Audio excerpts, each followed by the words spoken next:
All right, we're live because my internet sucks. Hey, it happens. Technical difficulties. But anyways, welcome to the Pistons Talk Podcast on YouTube. I'm your host, Lance Caprosi. Follow me on Twitter at Lance Caprosi. And follow my co-host Anthony at Pistons Talk across all social media platforms. Anthony started the brand. I hitched my wagon to it. All right, let's get this started. I don't know about you, but the lottery, I was upset. Man. I was hurt. Not hurt. I was upset. That's just all I'll say. I did not expect, I don't think either of us expected the Pistons to get the number one overall pick. And I think both of us also thought number 2 was kind of out of reach. But to land at 5, that just sucks. It's a little better now because you kind of see how the draft board is going to play out with the teams picking at 1, 2, 3, and 4. You kind of have an idea. So you get a little excited about, the prospects that are potentially going to be there according to all the mock drafts that you see. But again, slipping to 5th. I didn't think first. I thought at least 3rd or 4th, at least, but yeah, no, we didn't get it. What were your thoughts? I know you did a live reaction, but all that. What were you thinking when that happened? I was really shocked that we fell to 5, and I know even if you look at the odds, the Pistons had I believe 46 or a 47% chance of falling to 5, which I was like, okay, if we do fall, maybe it's 4, maybe it's 3. Didn't think we would get 5. I had to go back and do some research. I guess this is the first time in over 5 years or the last 5 to 10 years that the worst record in the league fell to 5. You can go back. It's never happened. Of course, the Pistons had to break that record, but hey, man, you're still getting a good prospect at 5. Maybe I shouldn't do live stream reactions of the lottery anymore.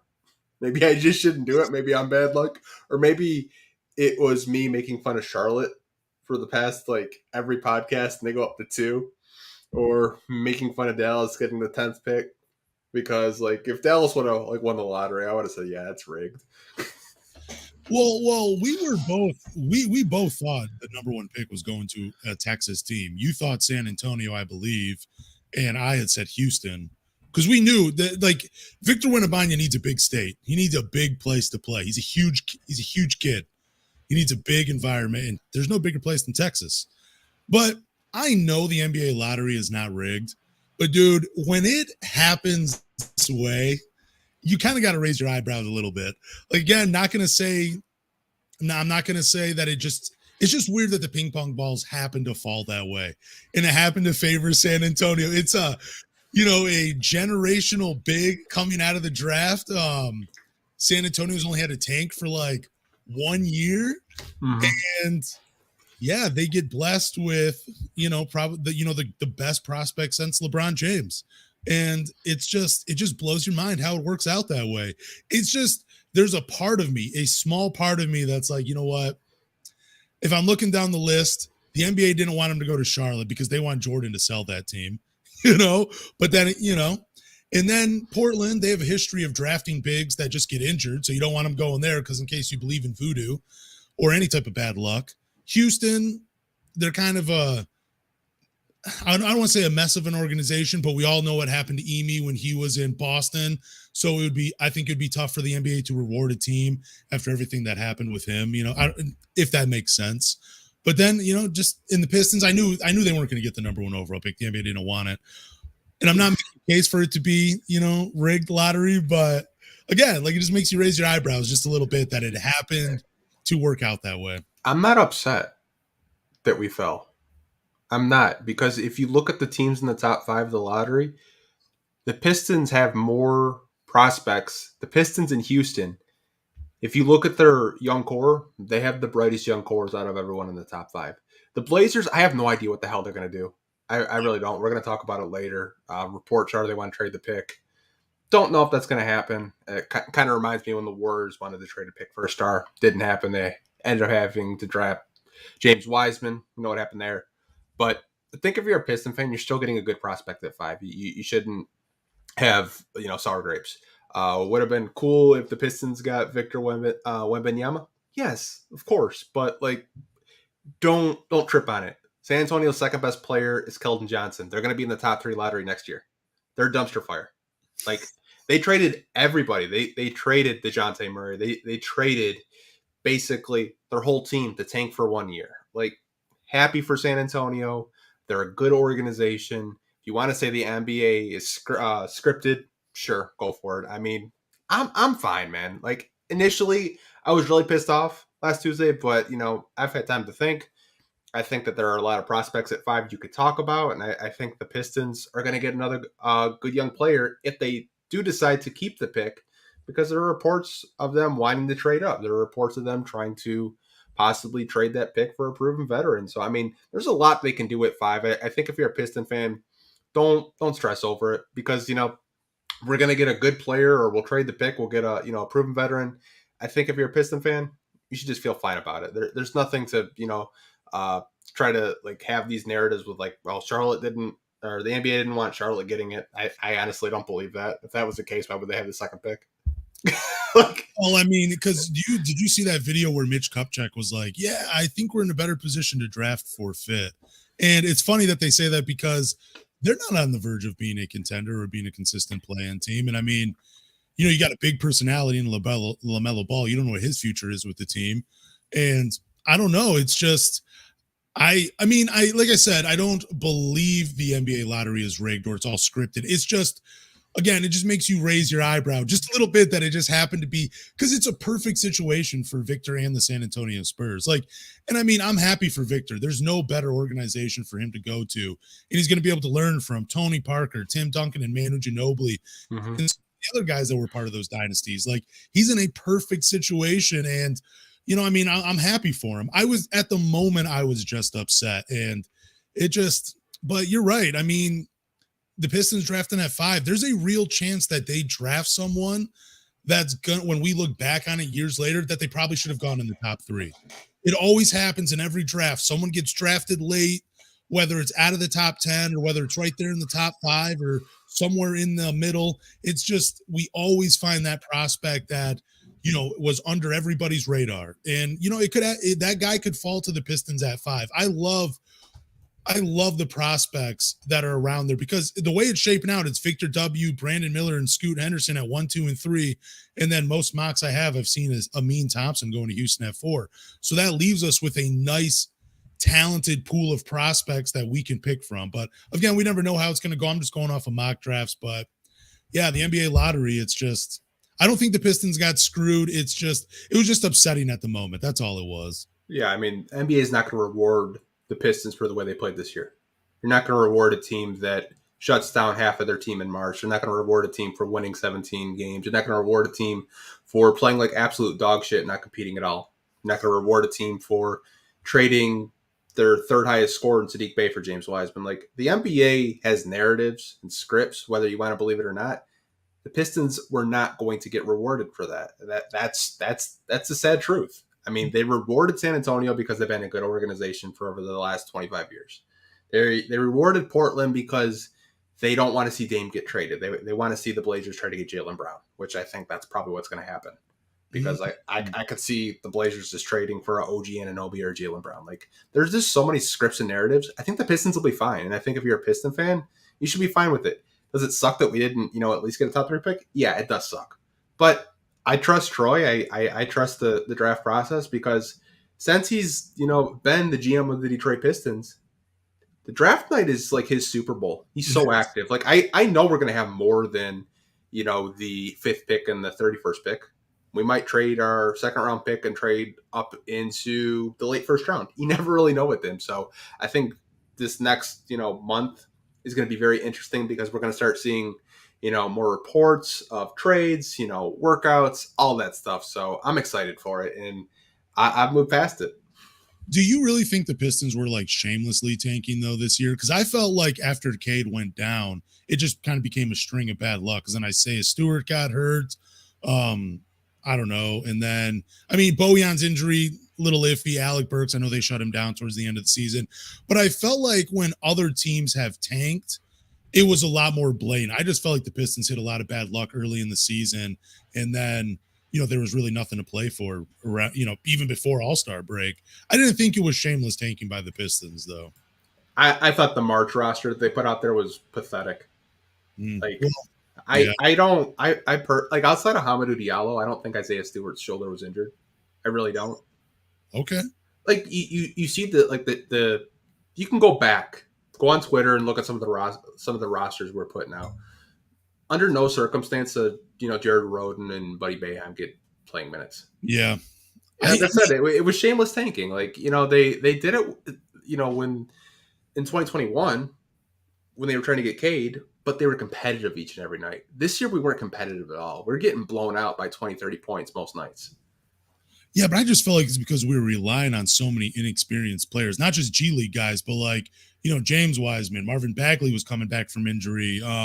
Isaiah Stewart was out. Bojan was out. I know we were playing some G League guys, but we relied a lot on Jaden Ivey and even Duren, towards the end of the season. And I don't know. I mean, when I think of shameless tanking, I obviously think of the Philadelphia 76ers. I thought that was, for years they were putting out, they were not competitive for years, just trying to strike gold, Mm-hmm. I didn't feel like the Pistons I didn't think they were on that level. I just felt like towards the end of the season, at the end of the day, towards the end of the season, a GM's hands are kind of tied on what kind of moves they can make. They got to make moves before the trade deadline to, make the roster better. And once the season was over, when Cade, because I felt like the season was over when Cade went down, there was really no hope for the Pistons after that. I felt like, yeah, let's get a little freaky. Let's experiment. Let's try a couple of different things. Let's trade for RJ Hampton and see if he can be something. Let's trade Sadiq Bey because we see the writing on the wall. Let's try for the former number 2 overall prospect and see what he can become in a certain amount of games. And let's see if there's anything there. Yeah. I feel like that's a better way of, maybe it's not being competitive on the floor, but it's still trying to put together a competitive roster, even though you have limited assets. That's why I didn't feel like it was shameless tanking by them. But maybe I'm just biased because I'm a Pistons fan. Yeah, Charlotte was without LaMelo Ball most of the season, and they won more games than us. Yeah, but they got a better overall roster, though, too. Let's a little bit better roster. Who's their second best player? Terry Rozier? Yeah, he's still, yeah. Like I said, I think the Pistons will be fine. They just got Cade Cunningham, who was the first overall pick a couple of years ago. They got Jaden Ivey last year, Jalen Duren, Isaiah Stewart, Killian Hayes. They have a nice core. And I think that's what the NBA kind of looks at is, hey, you guys have a nice young core. Yeah. You could add a Jarace Walker, a Cam Whitmore, and you guys will be just fine. So I think Pistons fans should be upset, but at the same time, just remember that you have a nice young core to build on, and you can add some veterans this offseason and improve. And that's a good point too. I just want to touch on that before we move on. Like, you're absolutely right. We do have a young core, and it doesn't hurt us as much slipping in the lottery because, you're right. Cade, Jaden Ivey, Duren, and then, solid role players like Isaiah Stewart, these guys, it's going to be, we got a good core in. Yeah. And I think you're right. Maybe the NBA did look at that and say, hey, maybe take a few ping pong balls out. It's not going to hurt them. I don't know. Yeah, like I said, you look at the teams that were in the top 5. Like, even the Rockets fell. Think about that. Yeah. Like, the 3 worst teams were San Antonio, Houston, and Detroit. And 2 of the worst teams fell in the draft. Houston's 4, Detroit's 5. Even. Oh, no. Did your internet give out?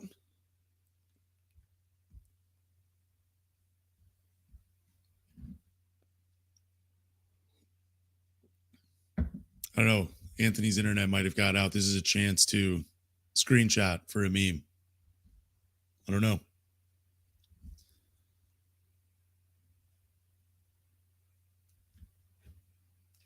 Oh, you're back. Okay, good. Swear, man, my internet sucks ass. Man, I'm like, what am I going to talk about until he gets back? Jeez. Oh, man. Apologize for that, you guys. I really do. I am calling Wild tomorrow because this is bullshit. So let's move on to a former Piston that is he's playing pretty well. He had a 15-5-5 game off the bench, and that was Bruce Brown. Man, we look back on that trade, and Bruce Brown has developed into a quality NBA player, a Swiss Army knife off the bench for a contending team in the Denver Nuggets. Musa has developed into a first team All European League, but of course that's overseas. He's no longer with the Pistons. Where does this is this the worst trade in Pistons history?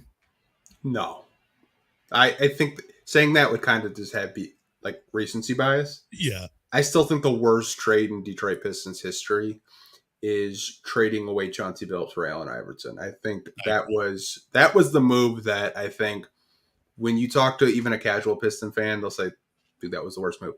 This trade by Troy Weaver, to me, this was Troy's first official move. And maybe he didn't watch a whole lot of Bruce Brown. Maybe he's saying, you know what? This guy's a role player. I think I can draft a Bruce Brown in the draft, and we'll go from there. Now, Bruce developed, I think, more in Brooklyn than he did in Detroit. And I think Detroit had the opportunity to sign him this year, and they didn't. And Denver did. I think what Bruce Brown is doing is incredible. Like his defense, his ability to just, be scrappy, defend anybody. Like, I love it. And I think a lot of Pistons fans love it too. But that trade to me is still a big question mark for Troy. But I get it. It was his first move. You just kind of want to make your first move and kind of see, what you could possibly get. But I think the Musa, trade made no sense to me as a Piston fan. Yeah, someone had tweeted out to me like that second round pick turned into be Isaiah Livers. So I mean, it's still a bad trade.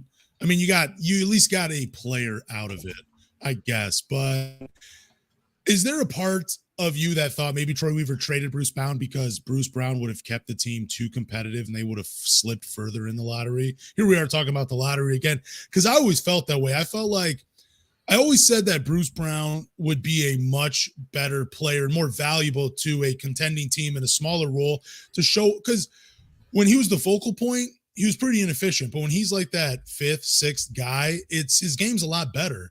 And I just felt like if he had been on the Pistons that year, they probably wouldn't have drafted number one. I don't think he gets you that many more wins. I just think he gets you enough where you slip and your lottery odds are a little worse. That's what I thought, but I don't know. I don't even think that, because I did look back to see what that second round pick was. So we used that second round pick to trade for Sadiq Bey. Okay. So that was a trade where, if you do remember, we did trade Luke Kennard to, I want to say, Los Angeles, the Clippers, and we had to throw in a second round pick. So maybe, Troy knew he was going to trade up in the draft and he just needed more assets for it. So he got a second round pick. But I don't think Bruce Brown would have competed so hard that the Pistons don't get Killian Hayes. Oh, wow. Why did I was so off on this? Yeah, I don't think that. I think you could have kept him, but like I can understand some people. They're like, he was a role player and it didn't make much sense here. Yeah. The Pistons were in a rebuild. It doesn't really matter if you have a role player like him on your team or not. I mean, it's not like he's asking for $20 million, but would not be surprised if he gets a fat ass contract this summer. Would not be surprised, or an extension. Like, hell of a player. Happy for him. I'm rooting for the Nuggets hard. You know that. I called it months ago. I said, don't be surprised if the Nuggets make some noise in the playoffs. Yeah, I think you had them as the number one seed too throughout the year, right? I had them too, but hey, close, more higher than me. But where do you think this Bruce Brown trade ranks on the all-time worst trades for Pistons? You could probably put it in the top 10 for sure. I feel like there's a lot of trades that the Pistons just have not won. Like someone had mentioned Middleton for Knight and Jennings. 100% agree. Obviously, Middleton turned into a hell of a player. We really didn't see too much of him in Detroit. He was mostly coming off the bench in garbage time, but he turned into one of the best two-way forwards in the NBA, and he's an NBA champion. Blake Griffin, I know some people think that's a bad trade. Obviously, we have more context now. Him injuring his knee and stuff like that. But if he doesn't get injured, I think we're having a completely different conversation. Maybe he's still here. Who knows? But I think there's a lot of Pistons trades as you go back in history that just don't make sense. Yeah, like Aaron Aflalo and Walter Sharp for a second round pick to Denver, ironically, and I think they traded cash too for him. That was a weird trade too. I remember that one. Derek Coleman and Emil Castile for Corliss Williamson. I wrote a few of these trades down. That was a pretty bad one. I wrote this one down too. How do you feel about this one? Marvin Bagley for Josh Jackson, Trey Lyles, and pick swaps. Do you think the Bruce Brown trade do you even think that's that bad of a trade? No, it wasn't that bad of a trade because you obviously got to draft Sadiq Bey because of it. Yeah. I just think Pistons fans, they look at former Pistons on the Nuggets, like a KCP, who was a high draft pick by the Pistons, Ish Smith, who was a backup here for years, Bruce Brown, who the Pistons drafted in the second round. Like, I just think we've had so much bad basketball here that we look at former role players and we're like, all we needed is a star to build around these role players, and we're good, baby. But hey, man, like I'm happy for him. I'm happy for Ish Smith. I'm happy for all those guys because I knew they were good players. They just needed the right pieces around them, and it's so funny because we've talked about this before. Like I've said, the Pistons are really great at drafting role players, but they always miss on that like high star. Yep. Like if they were drafting in years before where it'd be like 7, 8, 9. They would like miss out on the Bookers or the Mitchells, and they would just draft like the role players. But I'm happy for him personally, and I'm hoping he wins an NBA championship. Like I think we're gonna get the Miami Heat and the Nuggets in the NBA Finals, and I think that is such a NBA Twitter nerd dream scenario. Like so many people wanted like Celtic Lakers just for the narrative, but we're about to get Nuggets Heat. Thank God too. I love watching Nikola Jokic. I love watching Jamal Murray. He might be my favorite Nugget.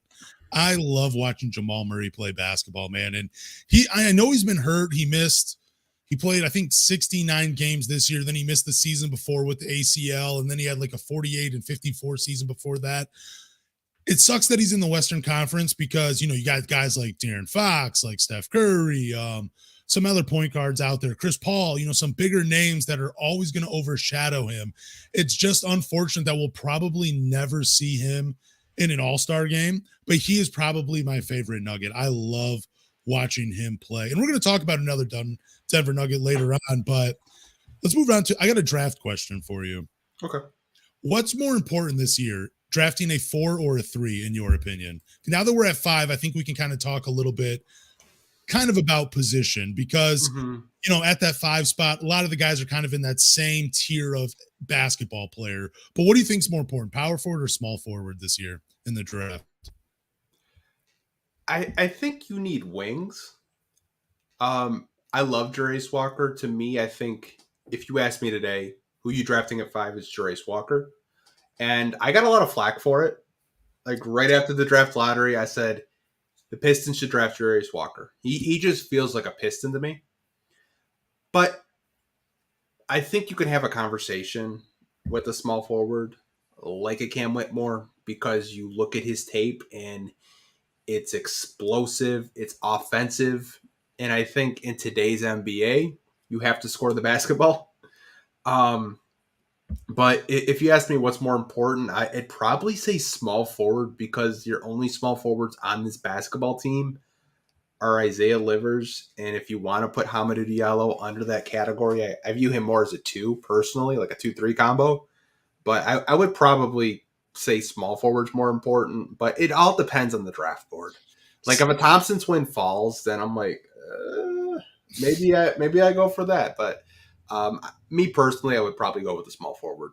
So even though they still want to do the 2 big lineup, because I feel like I can live with a season of bogey at the 3 spot, with as long as they go big. Like because I don't think the 2 big lineup is going to work with Duren and Isaiah Stewart. I just don't feel like they're athletic enough up front in today's NBA. I love the spacing by Isaiah Stewart, but I would love for him to eventually come off the bench. So that's why I think the power forward spot is so much more important this year because if you really want to get 2 bigs to work, you're going to have to find a guy that's a little bit more athletic and a guy that can defend multiple positions and potentially a guy that can slide into that 5 spot and create even more space when Isaiah Stewart does come off the bench and a guy that, that's that can hold the 5 when you have to sit Duren. So I think the power forward is a little bit more important this year. Also because I'm looking at free agency, and I know we don't love the free agency pool, but I feel like you can find a quality 3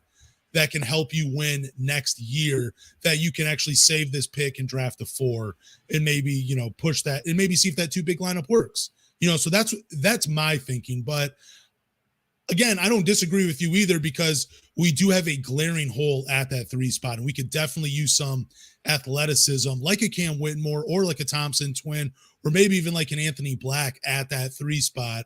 But I just think right now at this moment, the 4 spot is more important to draft this year with the 5th pick. Like I said, it all depends on the draft board, because we all assume that, it's going to be Vic, Brandon Miller, Scoot, Amin Thompson, right? Yeah. I think that's the top 4. Yeah. Amin could slip to 5. Apparently, there's been some sabotage going on from Brandon Miller. Some teams are trying to say that he's a bad kid and stuff like that to get him to fall, but he's probably going to.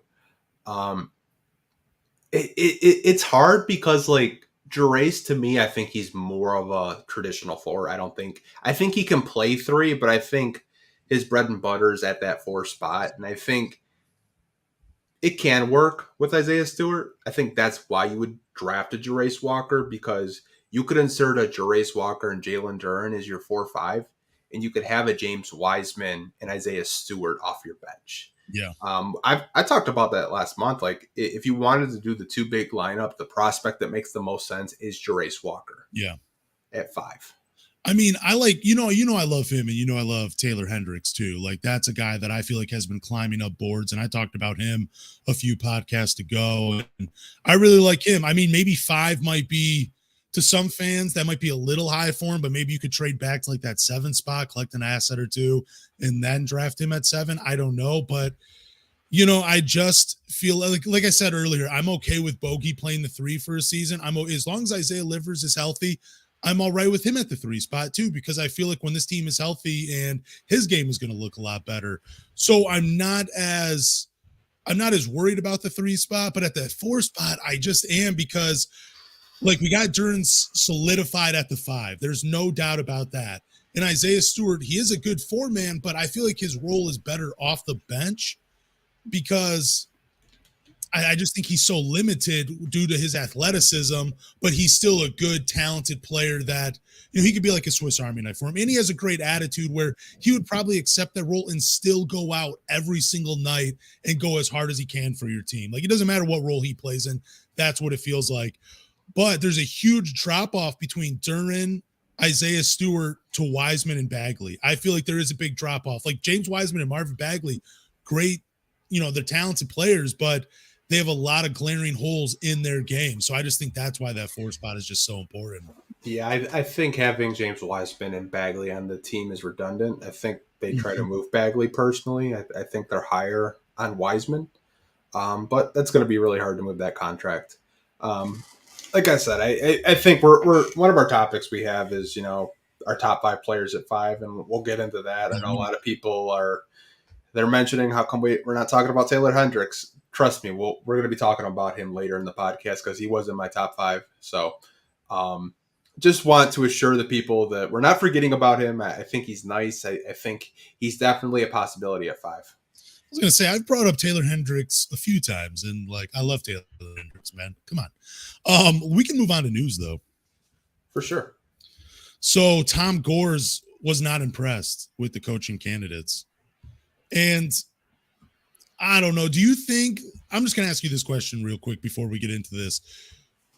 Does it bother you we still don't have a head coach right now, or are you okay with the Pistons taking their time and doing their due diligence with the candidates? I'm not surprised by this. I don't have a problem with it either. Because if you looked at the 3 finalists, obviously it was Kevin Ollie, Charles Lee, and Jaren Collins. I think we both agreed we liked Charles Lee, but we weren't really sure if he was going to be a candidate, because the Bucks are interviewing him, the Raptors are interviewing him. There's a lot of teams that are very high on him. I think 2 weeks ago we said, we'd rather have Jaren Collins than a Kevin Ollie, because, like, We had Casey, who, like Ali, is a good motivational, type of coach where he can talk you up, but like, does that translate to wins? I think with Gores, what he's seeing is he's seeing these championship coaches and playoff type coaches become available. Like when we did a live stream last week, I said Doc Rivers is probably getting fired. He got fired. Nick Nurse is out there. Mark Jackson got an interview with the Bucks. There's just so many high caliber head coaches out there right now where I don't think Gores would be satisfied with an assistant or a college coach that hasn't coached since 2014. I think what you need to know about Tom Gores is he goes for the big fish. Yep. And for you to throw him those three candidates, he probably laughed and said, "That's the best we can do." Really? Like Tom Gores is not a guy where he just wants to win 20 wins. He's a guy that we've seen in years past where he tries to make the big move. He tried to trade for Blake Griffin to make a splash. He's tried to throw max dollars at free agents that just haven't wanted to come here. Who knows why? I think our next head coach is going to be a veteran coach. I think it's going to be a guy that can turn this franchise around sooner than later. So I'm not surprised from this report from Yahoo Sports. I'm just not. I would be surprised if we reopen it because I think they're putting all their eggs in one basket for Monty Williams personally. I think Monty Williams to me is the coach that they're really hoping takes the job. I was just about to ask you, do you think the coach that they hire is one of the guys that just recently got fired? Because I'm in the school of thought with you because I was just thinking about Kevin Ali the other day, and essentially he was basically a high school coach in the OTE. You know what I'm saying? That's a league for high school players.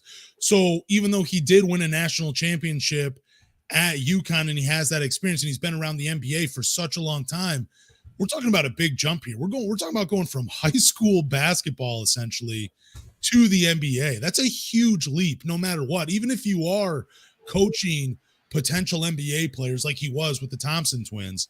But that's why I think, and when I started thinking about that, I'm like, okay, Kevin, with Tom Gores as the owner, I felt like Kevin Ali really had no shot once I started putting that together. But I agree with you too. Like, I don't think he wants to take his chances with assistants. I think he really does want that veteran coach like you're saying. So again, I'll ask you, do you think it's you did say Monty Williams. So you do think it's one of the guys that was recently fired from their job? Yeah, I would probably say Monty Williams, Budenholzer.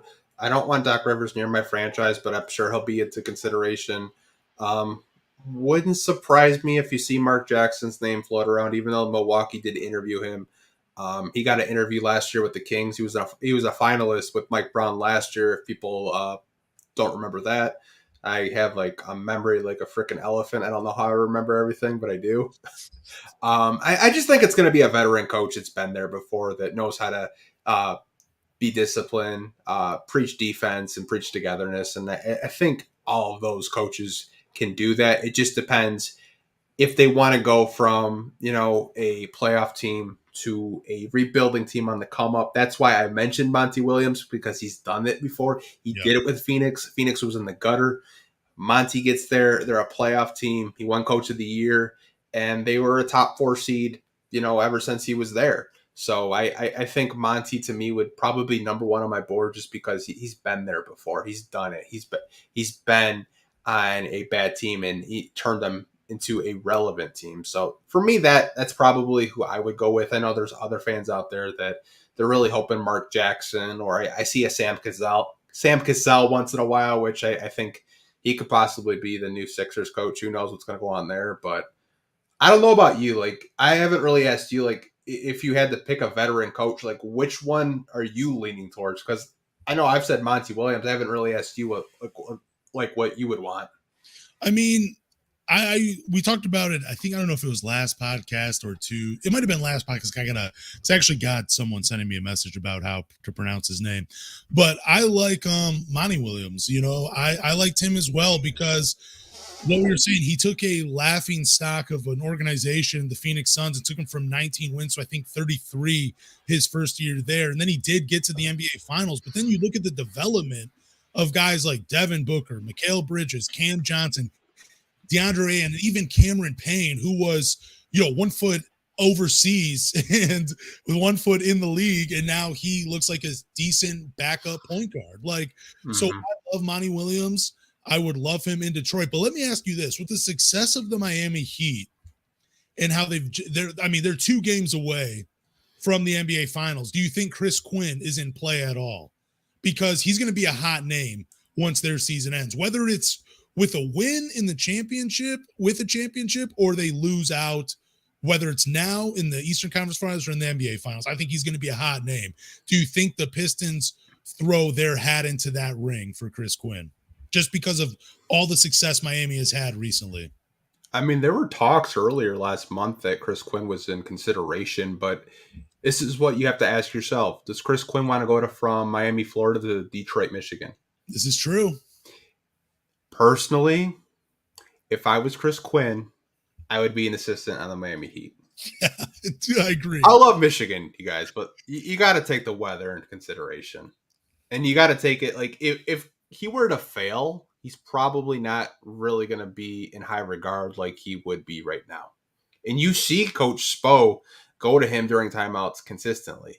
I think if, Chris Quinn did take a job, it's probably for a team that's in a similar situation as Miami. Like, maybe it's a Milwaukee. Maybe they feel like Toronto's a little bit above Detroit, even though Toronto's colder than Michigan. So I've just kind of defeated the whole purpose. But you get what I'm saying. Like, yeah, I'm not saying that the Pistons job is not desirable, because it is, because you have Cade, you have Ivy, you have a nice young core.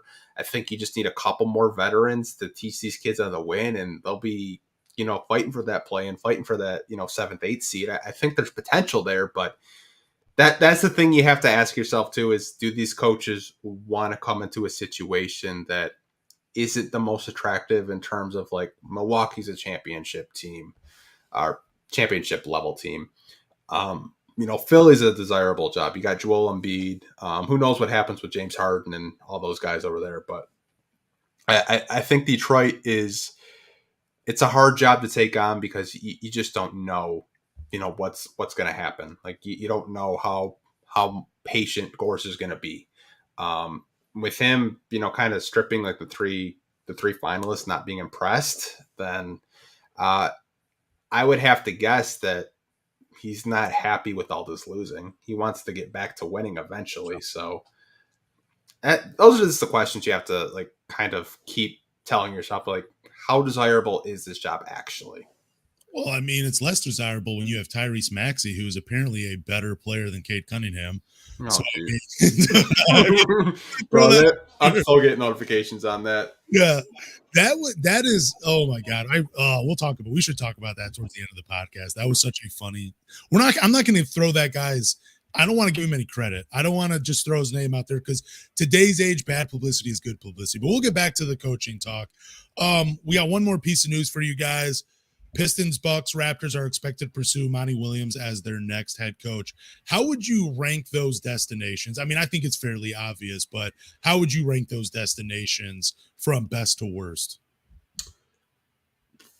I would probably say the Bucks, to me, are more desirable than the Raptors and the Pistons job. I'm going to have to wait and see what the Raptors do. I don't know what's going to happen. I've told you, be on the lookout for them, because I think they're just going to strip it down and rebuild. I think they're going to be extremely active during the draft. There are reports that OG Anunoby may get, traded to Portland. Siakam could be a target for the Pistons. So, I mean, there's a lot you'd have to look at. So I would probably say the Raptors, as of right now, as is constructed, would be more desirable than the Pistons, because they have, win now pieces. But I think it's 1A and 1B with the Pistons, because I think the Pistons have a young core that you can build with. The Raptors, there's not as much stability there, because you just don't know what they're trying to do.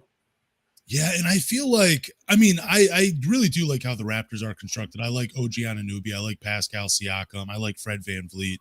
But it's just, like you were saying, it's just a toss-up. I would actually rank the Pistons job, the Pistons situation better than the Raptors situation. Because again, the Raptors are all up in the air. There are rumors about them. I mean, unless they do get Anthony Simons and the third pick for OG Anunoby, then I would actually probably, if that happens, I would probably move the Raptors even ahead of the Bucks. I know you have Giannis, but you still have a mystery around Chris Middleton, because I know he does have a player option going into this free agency, but he's been banged up.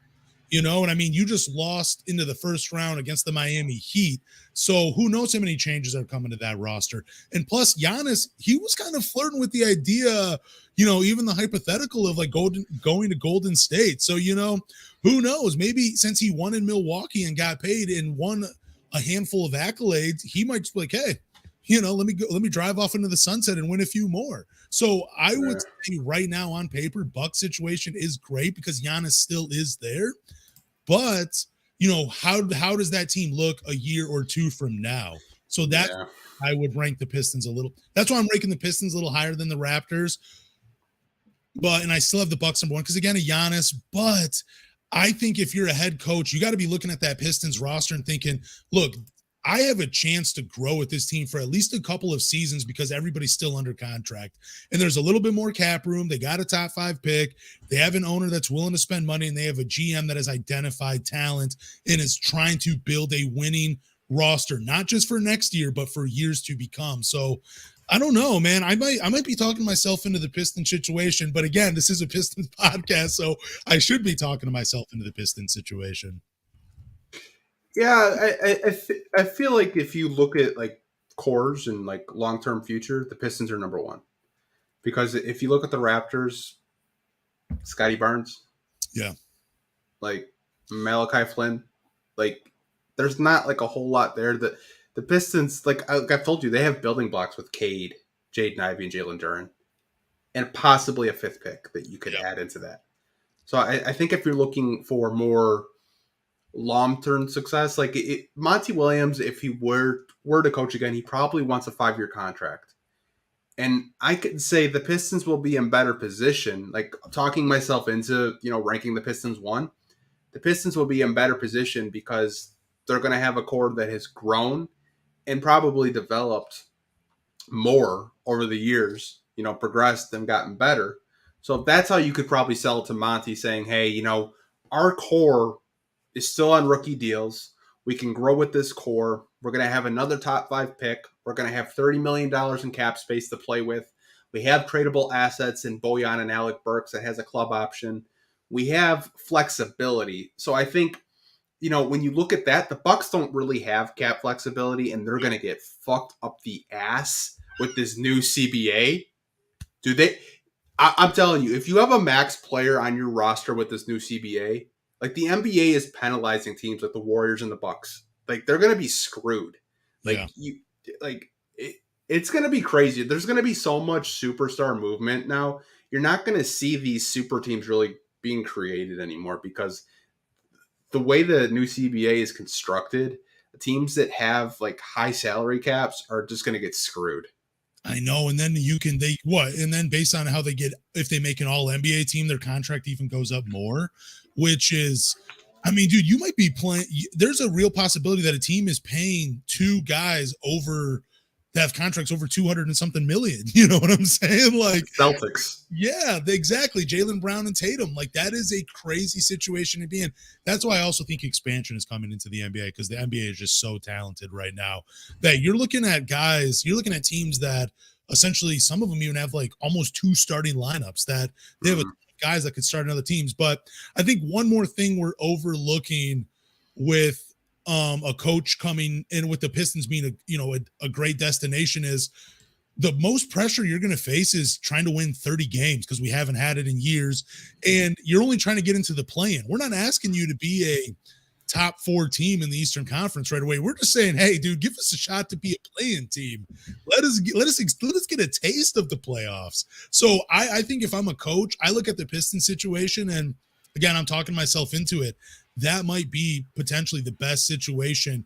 Again, maybe not this year, but 2-3 years down the line. Yeah, I don't know. That might be the best situation for a guy like Monty, coming in with no pressure and, just a win and not even a lot of wins. Yeah, I think if you're looking like for stability and long term, the Pistons make more sense than the Bucks and the Raptors, because the reason why the Bucks have been so careful with hiring a new coach is because they want to keep Giannis happy. Yep.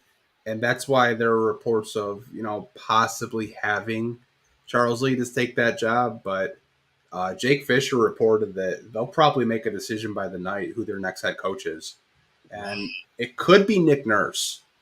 It could be Nick Nurse, which I don't think would be a terrible decision. I think it's an upgrade over Bud, just for in terms of in-game adjustments. But we'll see what the Bucks do, and that kind of leaves the field open for one less veteran coach being out there, or maybe they go the assistant route. But I think if you're looking for stability with Monty, he'd probably go for the Pistons, or he might just decide to take a year off. Yeah, he has the money. Why not? We can move on to our topic section of the podcast. For sure. Who are your 5 at 5? This is going to be a fun talk, because we're talking NBA draft. We're talking prospects here. Do you want to list our 5, or do you want to go 1-to-1? Like, I'll mention my first and you mention your first, or how do you want to do this? I'll let you go first. Okay. You can list your top 5 guys that you would consider at drafting at 5th overall, and then I'll give you my 5. All right. So number 1 for me is Jarris Walker. I love Jarris Walker for his defensive versatility. I even love the potential of his offensive game. Again, this isn't going to be a guy that comes in and be your number 1. He's probably going to be your number 3, number 4, depending on how you use Duren offensively. But man, but really what I'm looking at is the defensive versatility. A guy that can go 1 through 5, maybe not guard points, or maybe not guard 1s, 2s, and 3s full time in the NBA, but make things uncomfortable for them. He's also a guy that's strong enough where he could play a little small ball 5 for you. But then also offensively, I think he shot 36% in college from 3. So good number around there, something you could build on. I could be wrong about that percentage. I'm going off of memory. I might be confusing him with another prospect, but he also gives you that space you want offensively to give driving lanes to Cade and Jaden Ivey. Number 2 at 5, I have Taylor Hendricks. Again, pretty much for the same reasons I have Jarris Walker, defensive versatility. This is a guy that can help you as a help side defender. He can guard one, and he has the athletic ability to switch. He's not the shot creator, and he's not really going to beat you off the dribble, but I don't really need that from him. I'm not drafting him to be the franchise guy. I'm drafting him to be a franchise role player with the rest of these guys. He's a guy that's going to create space. I know some people have question marks about how he finishes at the rim and his rebounding numbers. Dude, I mean, he was averaging 7 in college, but he played away from the rim. So the numbers are going to be a little different. But also when I have Duren eating on the boards, I don't need a guy to come be my top rebounder. I already have my top rebounder. I just need a guy to help with everything else, and that's what you get with Taylor Hendricks. And with my next guy at number 3, him and Taylor Hendricks, they can be interchangeable. Even with my 4th guy, like my 2, 3, and 4, you could really put them in any order. They're that close for me. But number 3 is Cam Whitmore, just because he gives you so much athletic ability at that 3 spot, which is something we don't have. And if the Pistons want to get out and run, that's a guy you want running on the wing. And he's only 18 years old. That is a huge plus. The only cons to his game, he has tunnel vision, really loves to go left, and he really just doesn't pass the ball that much. He had really low assist numbers, and I read an article, thanks to Reddit, that was comparing him to guys like Keegan Murray, and it's kind of funny in Lauri Markkanen, that was another guy they threw in there, but those guys, they were there to space the floor and be scorers. They weren't really looking to create for other people. So, like, even Keegan Murray was a 3-and-D guy. I thought it was an odd comparison. Those are the things that worry me about Cam Whitmore, but there is a lot to love with that kid. I mean, he is going to be, I think, really, he could end up potentially being the steal of the draft, because in college, there's not a ton of spacing. He's going to get a lot more space in the NBA to create and attack the rim and finish. So, yeah, Cam Whitmore, like I said, he could be at my 2 spot. That's how close I have him with Taylor Hendricks. But at number 4, I'm going Anthony Black, just because I watched Josh Giddey, Jalen Williams, and Shai Gilgeous-Alexander make it work in Oklahoma City. And I think there's a small chance that it could work the same way with Anthony Black, Jaden Ivey, and Cade Cunningham. I really think they could get – it just depends on how Cade and Jaden Ivey play off the ball. I think Anthony Black has the highest floor of any player. He's going to be a solid guy.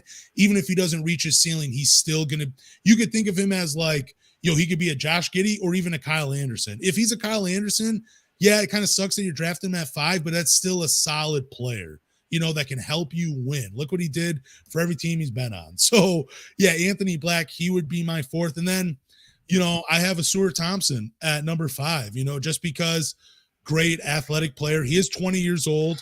He's essentially coming out of high school himself. But he has a better jump shot than his brother. He's a jumbo guard. He can play 1 through 3, good defensive player. There's a lot to love to his game, but he just has a lot of question marks for me because he's coming from a league where, yeah, they're talented players, but they're kids. And there were moments in the OTE where you had 16-year-olds playing off of him, daring him to shoot.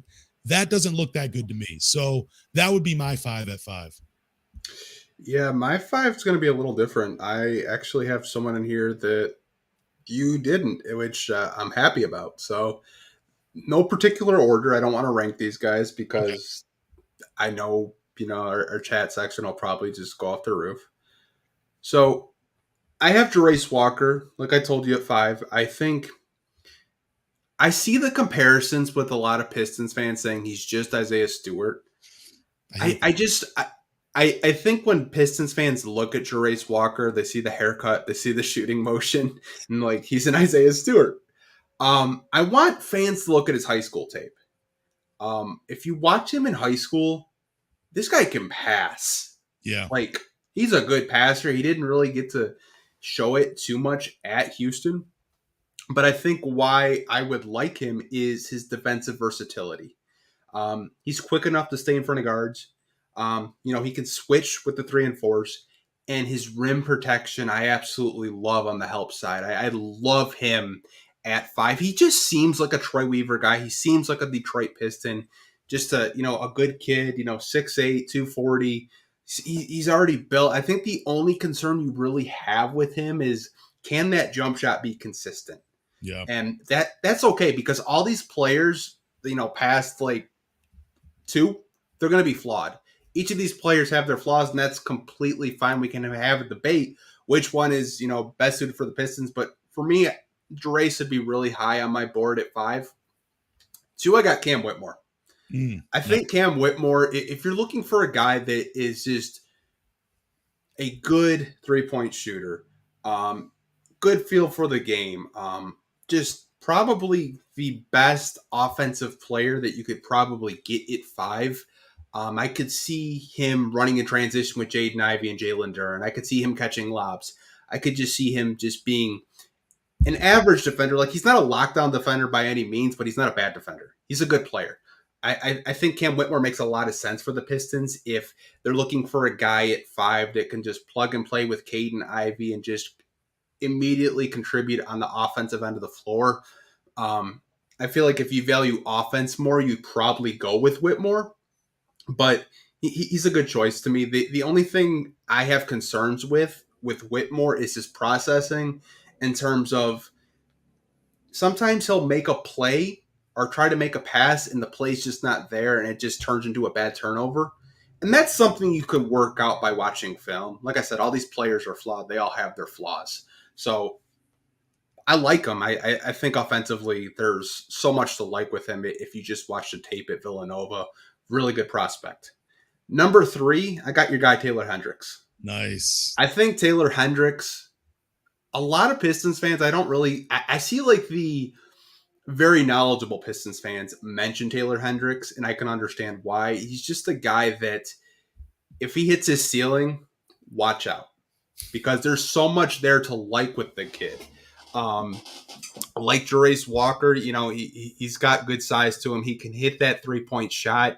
I think if you want the 2 big lineup, a Taylor Hendricks makes a whole lot of sense, but I see other, NBA draft analysts have him like 10 because they just don't think he's, worth the top 5 pick. If you want to reach for Taylor Hendricks and you're really hoping he, untaps that potential, you're probably looking like the smartest guy in the room if he does hit that potential. So I'm very high on him. I wouldn't be mad if the Pistons tried to reach for him at 5, because if he, untaps that potential, you're looking at a guy that can play both ways and, hit a 3-point shot at 38, close to 40%. So I like him a lot. Number 4, I have Grady Dick. Ooh, I had a feeling he was going to be there. Not at 4, but I felt like he was going to be in your top 5 when you mentioned you had a surprise name. Yeah. For me, there's just so much I like about his game. I think offensively, I'm very intrigued because not to say that we were a bad offensive team, but like our number 1 and number 2 options were Bojan and Jaden Ivey. I think, Grady Dick playing the 3, he could really help this team score the basketball.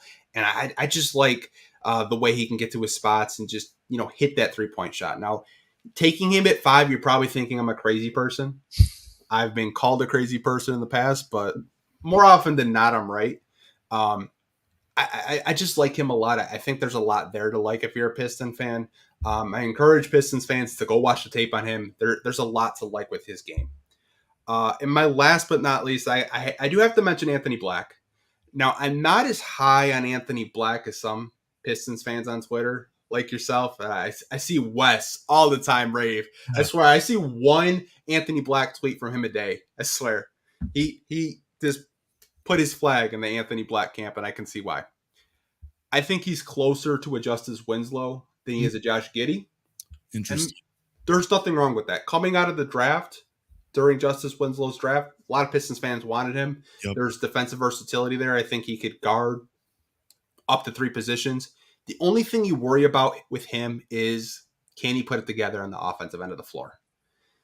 Much like Jarris Walker, can he put everything all together on the offensive end of the floor? I think Anthony Black is intriguing. If you're the Pistons and you want to play him at small forward, I could see it, but I mean, you're really reaching at 5 if you think Anthony Black is going to be the best player out of this draft class. But that's my 5. Maybe I left someone out. Let me know if you guys are watching live on YouTube. If I left anyone out, I would love to hear it. I didn't have a Thompson twin just because the more I've watched them, the more I've kind of been scared away. Yeah. I think there's talent there, but it's like their shooting mechanics scared the living shit out of me. And I've seen people compare them to Stanley Johnson. Oh. And the shooting motion's similar, but I don't think they'll be as bad as Stanley Johnson. It's just with them, I don't know how good the competition is in the Overtime Elite League. Yeah. I would have rather see them go to the G League, because if they played in the G League and they were putting up numbers like that, maybe you could talk me into it. But like the more I watch them, it's just like, yeah, like Amin makes some crazy passes that you just can't teach. Yeah. Defensively, he's a dog. But I just wonder, does he need the ball in his hands to be effective? And like, you already have Cade and Jaden, who are probably going to be your primary ball handlers. Like, I don't really know if you draft Amin, could he find a role where, he's comfortable just being like maybe a 4th option? Like, I don't know. With the Sewer, I think he's great. Again, like I said, these Thompson twins scared the shit out of me. Like, I could be completely wrong and they turn into like all-stars, but for me, I think I'd rather gamble like on a Hendricks or a Grady Dick, because I feel like what they offer, they could at least contribute right away. Yeah, and I've preached that in this podcast. Like a prospect, I want him to be ready day one. Doesn't mean he has to be a superstar day one. He just has to be available and ready to play day one, whether it's as a starter or off the bench. That's what I want to see. I threw a Thompson twin in there just because I wanted to have one guy in my 5 at 5 that just had unlimited potential, that had a really high ceiling. And I mean, I compared the Thompson twins to DeMar Johnson. I see a lot of similarities in their game. DeMar Johnson was a better shooter than them, but, guys that eat in transition, versatility on offense that could play 1 through 3, but just never could really put it together in the half court. And the other thing, I don't know. I mean, like, that's why I have Asur Thompson at 5 at 5. Like, I had him, he was my 5th because I could easily push him out of my 5, because there's just, like I said, there's so many question marks about this guy And a lot of it has to do because he played at the OTE. I think if he had played college, I don't, and he had, and you would see those struggles. One, I don't think he's putting up the same numbers at the college level, let alone the G League level. So I don't even know if they would be even talked about this high if they had played at a different level of basketball.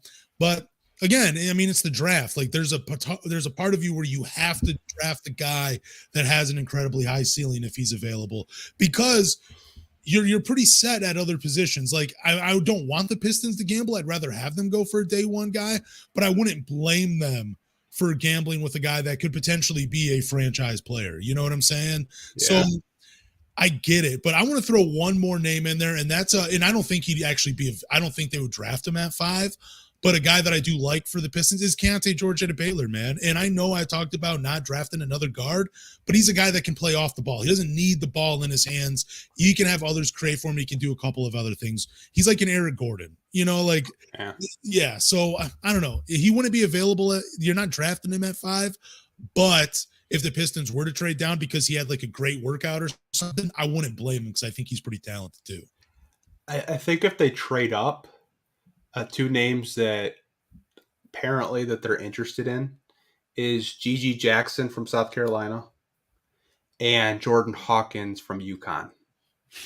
Man, I like Jordan Hawkins, but Jordan Hawkins, I think if you look at it, you love it as a Piston fan because it's the way he can just move off the ball.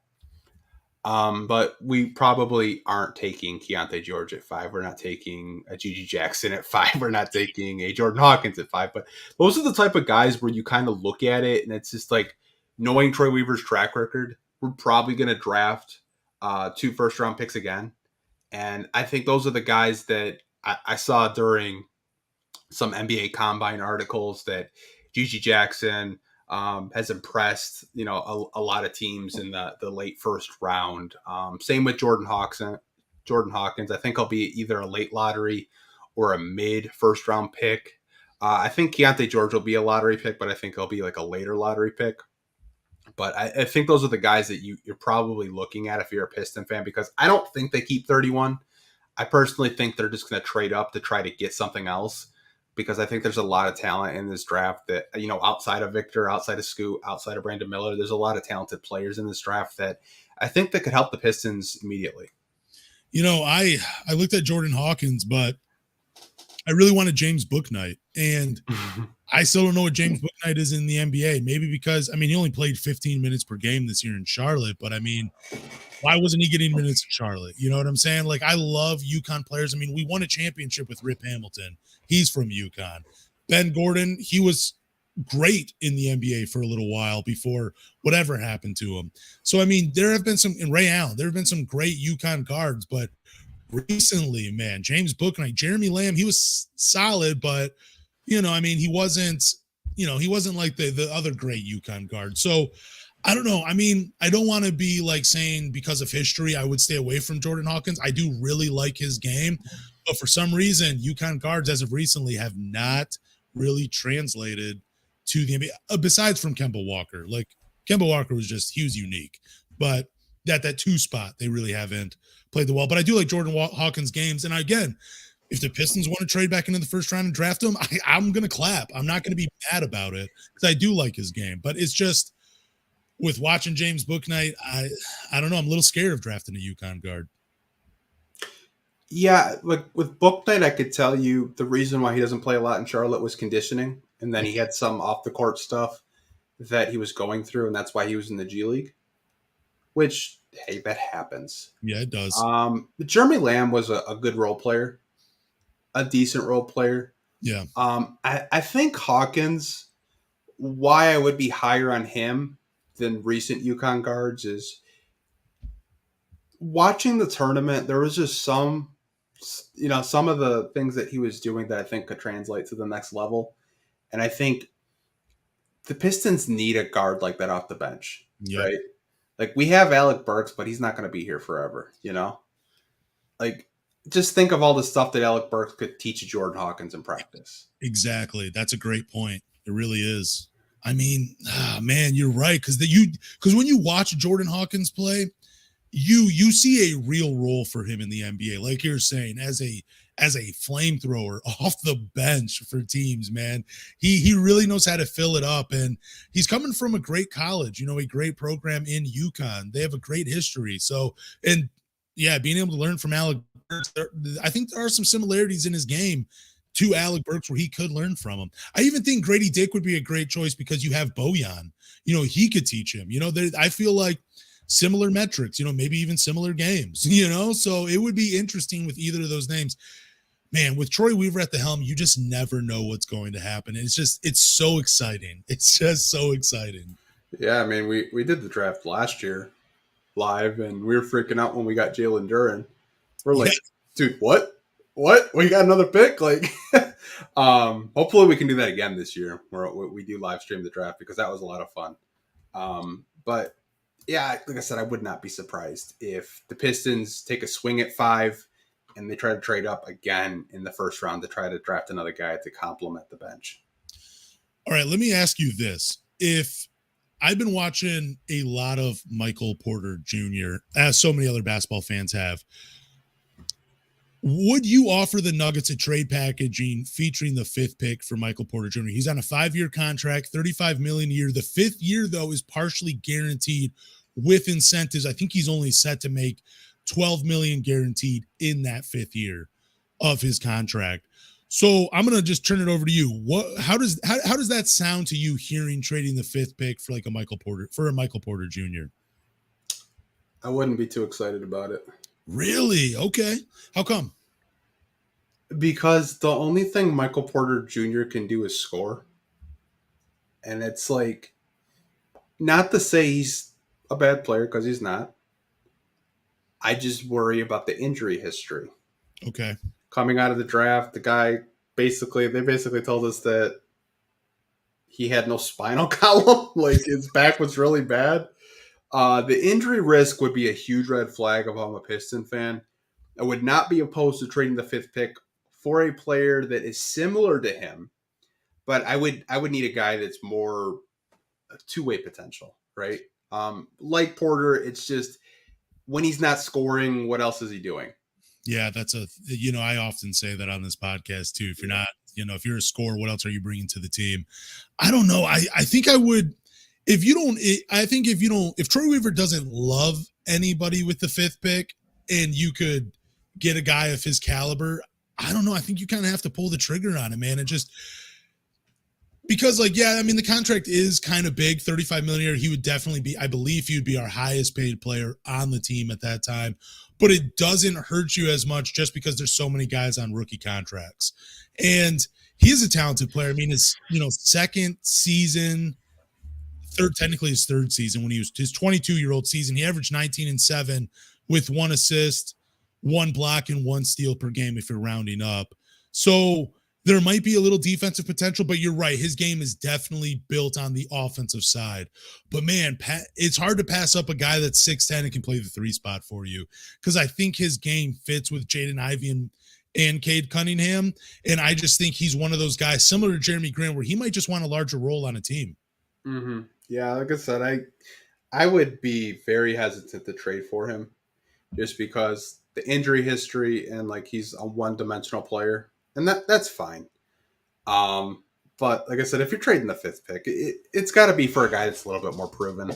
Not to say that he's not, but I need a guy that is a 20-point per game scorer that can do it on both ends.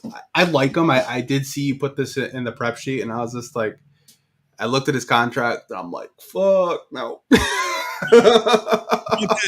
that 5th year is interesting though, because that 5th year is only $12 million guaranteed, but with incentives, so it could jump up. But you're starting off the year with him going, and I think the incentives are him winning MVP, being named an All-Star, making an All NBA team or something like that. So there's a lot he has to do. And I mean, dude, for a couple seasons, you might get a super motivated player that just looks great in a Pistons uniform because he's trying to get the most money. So, and now it looks like, he's going on a deep playoff run with the Denver Nuggets. I mean, he's bringing experience with him. I don't know, man. I'm kind of flirting with that idea of trading the 5th pick for a guy, for either Michael Porter Jr. or a guy in his tier of player, because right now at that with the fifth pick, you're not getting a player better than Michael Porter Jr. You're drafting a guy to be better than Michael Porter Oh, the sad part is you could be a Piston if you didn't trade for Blake. Jr. Yeah, dude. I mean, if you want me to go down that road, I mean, I can. Like I said, I'd rather stay at 5 personally. I like I said, unless like you can get like a Siakam who's on the last year of his deal, which I think Siakam would make so much sense for this team. Then, like I said, I'm good at keeping the 5th pick. Like I don't know if you saw it, but James Edwards was on the Athletic show and he mentioned RJ Barrett for the 5th pick. Oh, that's oof. Dude, I would hate that. I know, but I mean, like, man, I do kind of like RJ Barrett's game for this team, though. I mean, he's a 20-point per game scorer in the playoffs. I'm good, dude. Like, I know. But I can't even talk myself into RJ Barrett at 5.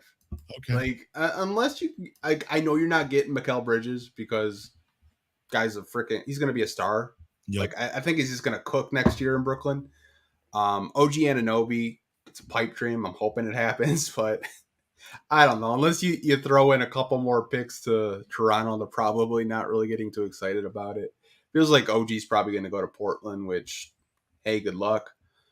But like I said, if I were to trade it, I'm looking for like high caliber threes, small forwards that can help this team immediately. And if I can't get that, I'm content with picking at 5. Okay. So you want the two-way player with the 5th pick. I would be okay with Michael Porter Jr. I love I do love his game. I do love his potential still there. I feel like there's still quite a bit of growth because I think he's only like 23, maybe 24 years old. Yeah, 24 years old. I mean, yeah, he's going to be 25 here in like 5 days, so it doesn't matter. But anyways, yeah, I mean, I like your names too. OG Anunoby with the 5th pick. That's pretty interesting as well, but who knows what Troy Weaver does. Like I said, it's always a surprise and a shock, and we're always amazed with what he can do on draft night. Yeah, like I said, it's the RJ. When I saw the RJ Barrett thing, I just cringed. I was like, dude, no. Like, why would you want that? Like, that would just be awful. So the Portland Trailblazers have been reported to want to trade the 3rd pick. Do the Pistons have enough to trade up to the 3rd with the Blazers? I don't know. I feel like even Damian Lillard's future is still up in the air with the Portland Trailblazers. Because, I mean, they're in a situation where you have a young guard in Anthony Simons. You have Shadon Sharpe. You have a nice little core with Damian Lillard there, but it seems kind of, I don't know, it just seems kind of ass backwards to trade the 3rd pick instead of trading Damian Lillard. You know, I mean, but let's get back to the question. Do the Detroit Pistons have enough to trade for the 3rd overall pick? I don't know. I mean, what would you think? You have to trade Bojan and Alec Burks for it? Probably, yeah. Like, you're hoping maybe Brandon Miller's there. Like, that's the thing you have to think of. Like, if the Hornets are going to take Scoot and Brandon Miller's on the board, do you kind of say, hey, let's just go get Miller at 3? I don't know if the Blazers would do that because, like I said, I think they're just hoping the Raptors cave and give them OG Anunoby. Like I said in the beginning of the podcast, I think it's going to be like a Golden State Warrior situation where, if you do remember, they had the 2nd pick and they were hoping to get a superstar player, and that never happened because no one wanted to help the Warriors out, and they were stuck. I think that's probably what's going to happen with the Blazers because I think most teams want to trade for Dame, and they don't want to help the Blazers out. I mean, Jeremy Grant might not even re-sign there, and they're hoping to get. The article said from Yahoo that they're hoping to get a wing to help them out. I mean, hey, I don't know if Bojan and Alec Burks in 5 would make sense just to move up to 3. I feel like that's a lot for the Pistons, personally. But I'm sure you could have those conversations. I know Pistons fans like Brandon Miller a lot. So do I. So do you. Yeah. But it just depends on what Charlotte's going to do because I feel like Charlotte's just going to Charlotte. You know, they're just going to probably take Brandon Miller too. Yeah. I don't know. I mean, when I read that article, I kind of felt like they were just talking about Paul George. trading the third pick to the Clippers. Like, I don't know why I instantly thought of Paul George, but you were mentioning Jaylen Brown.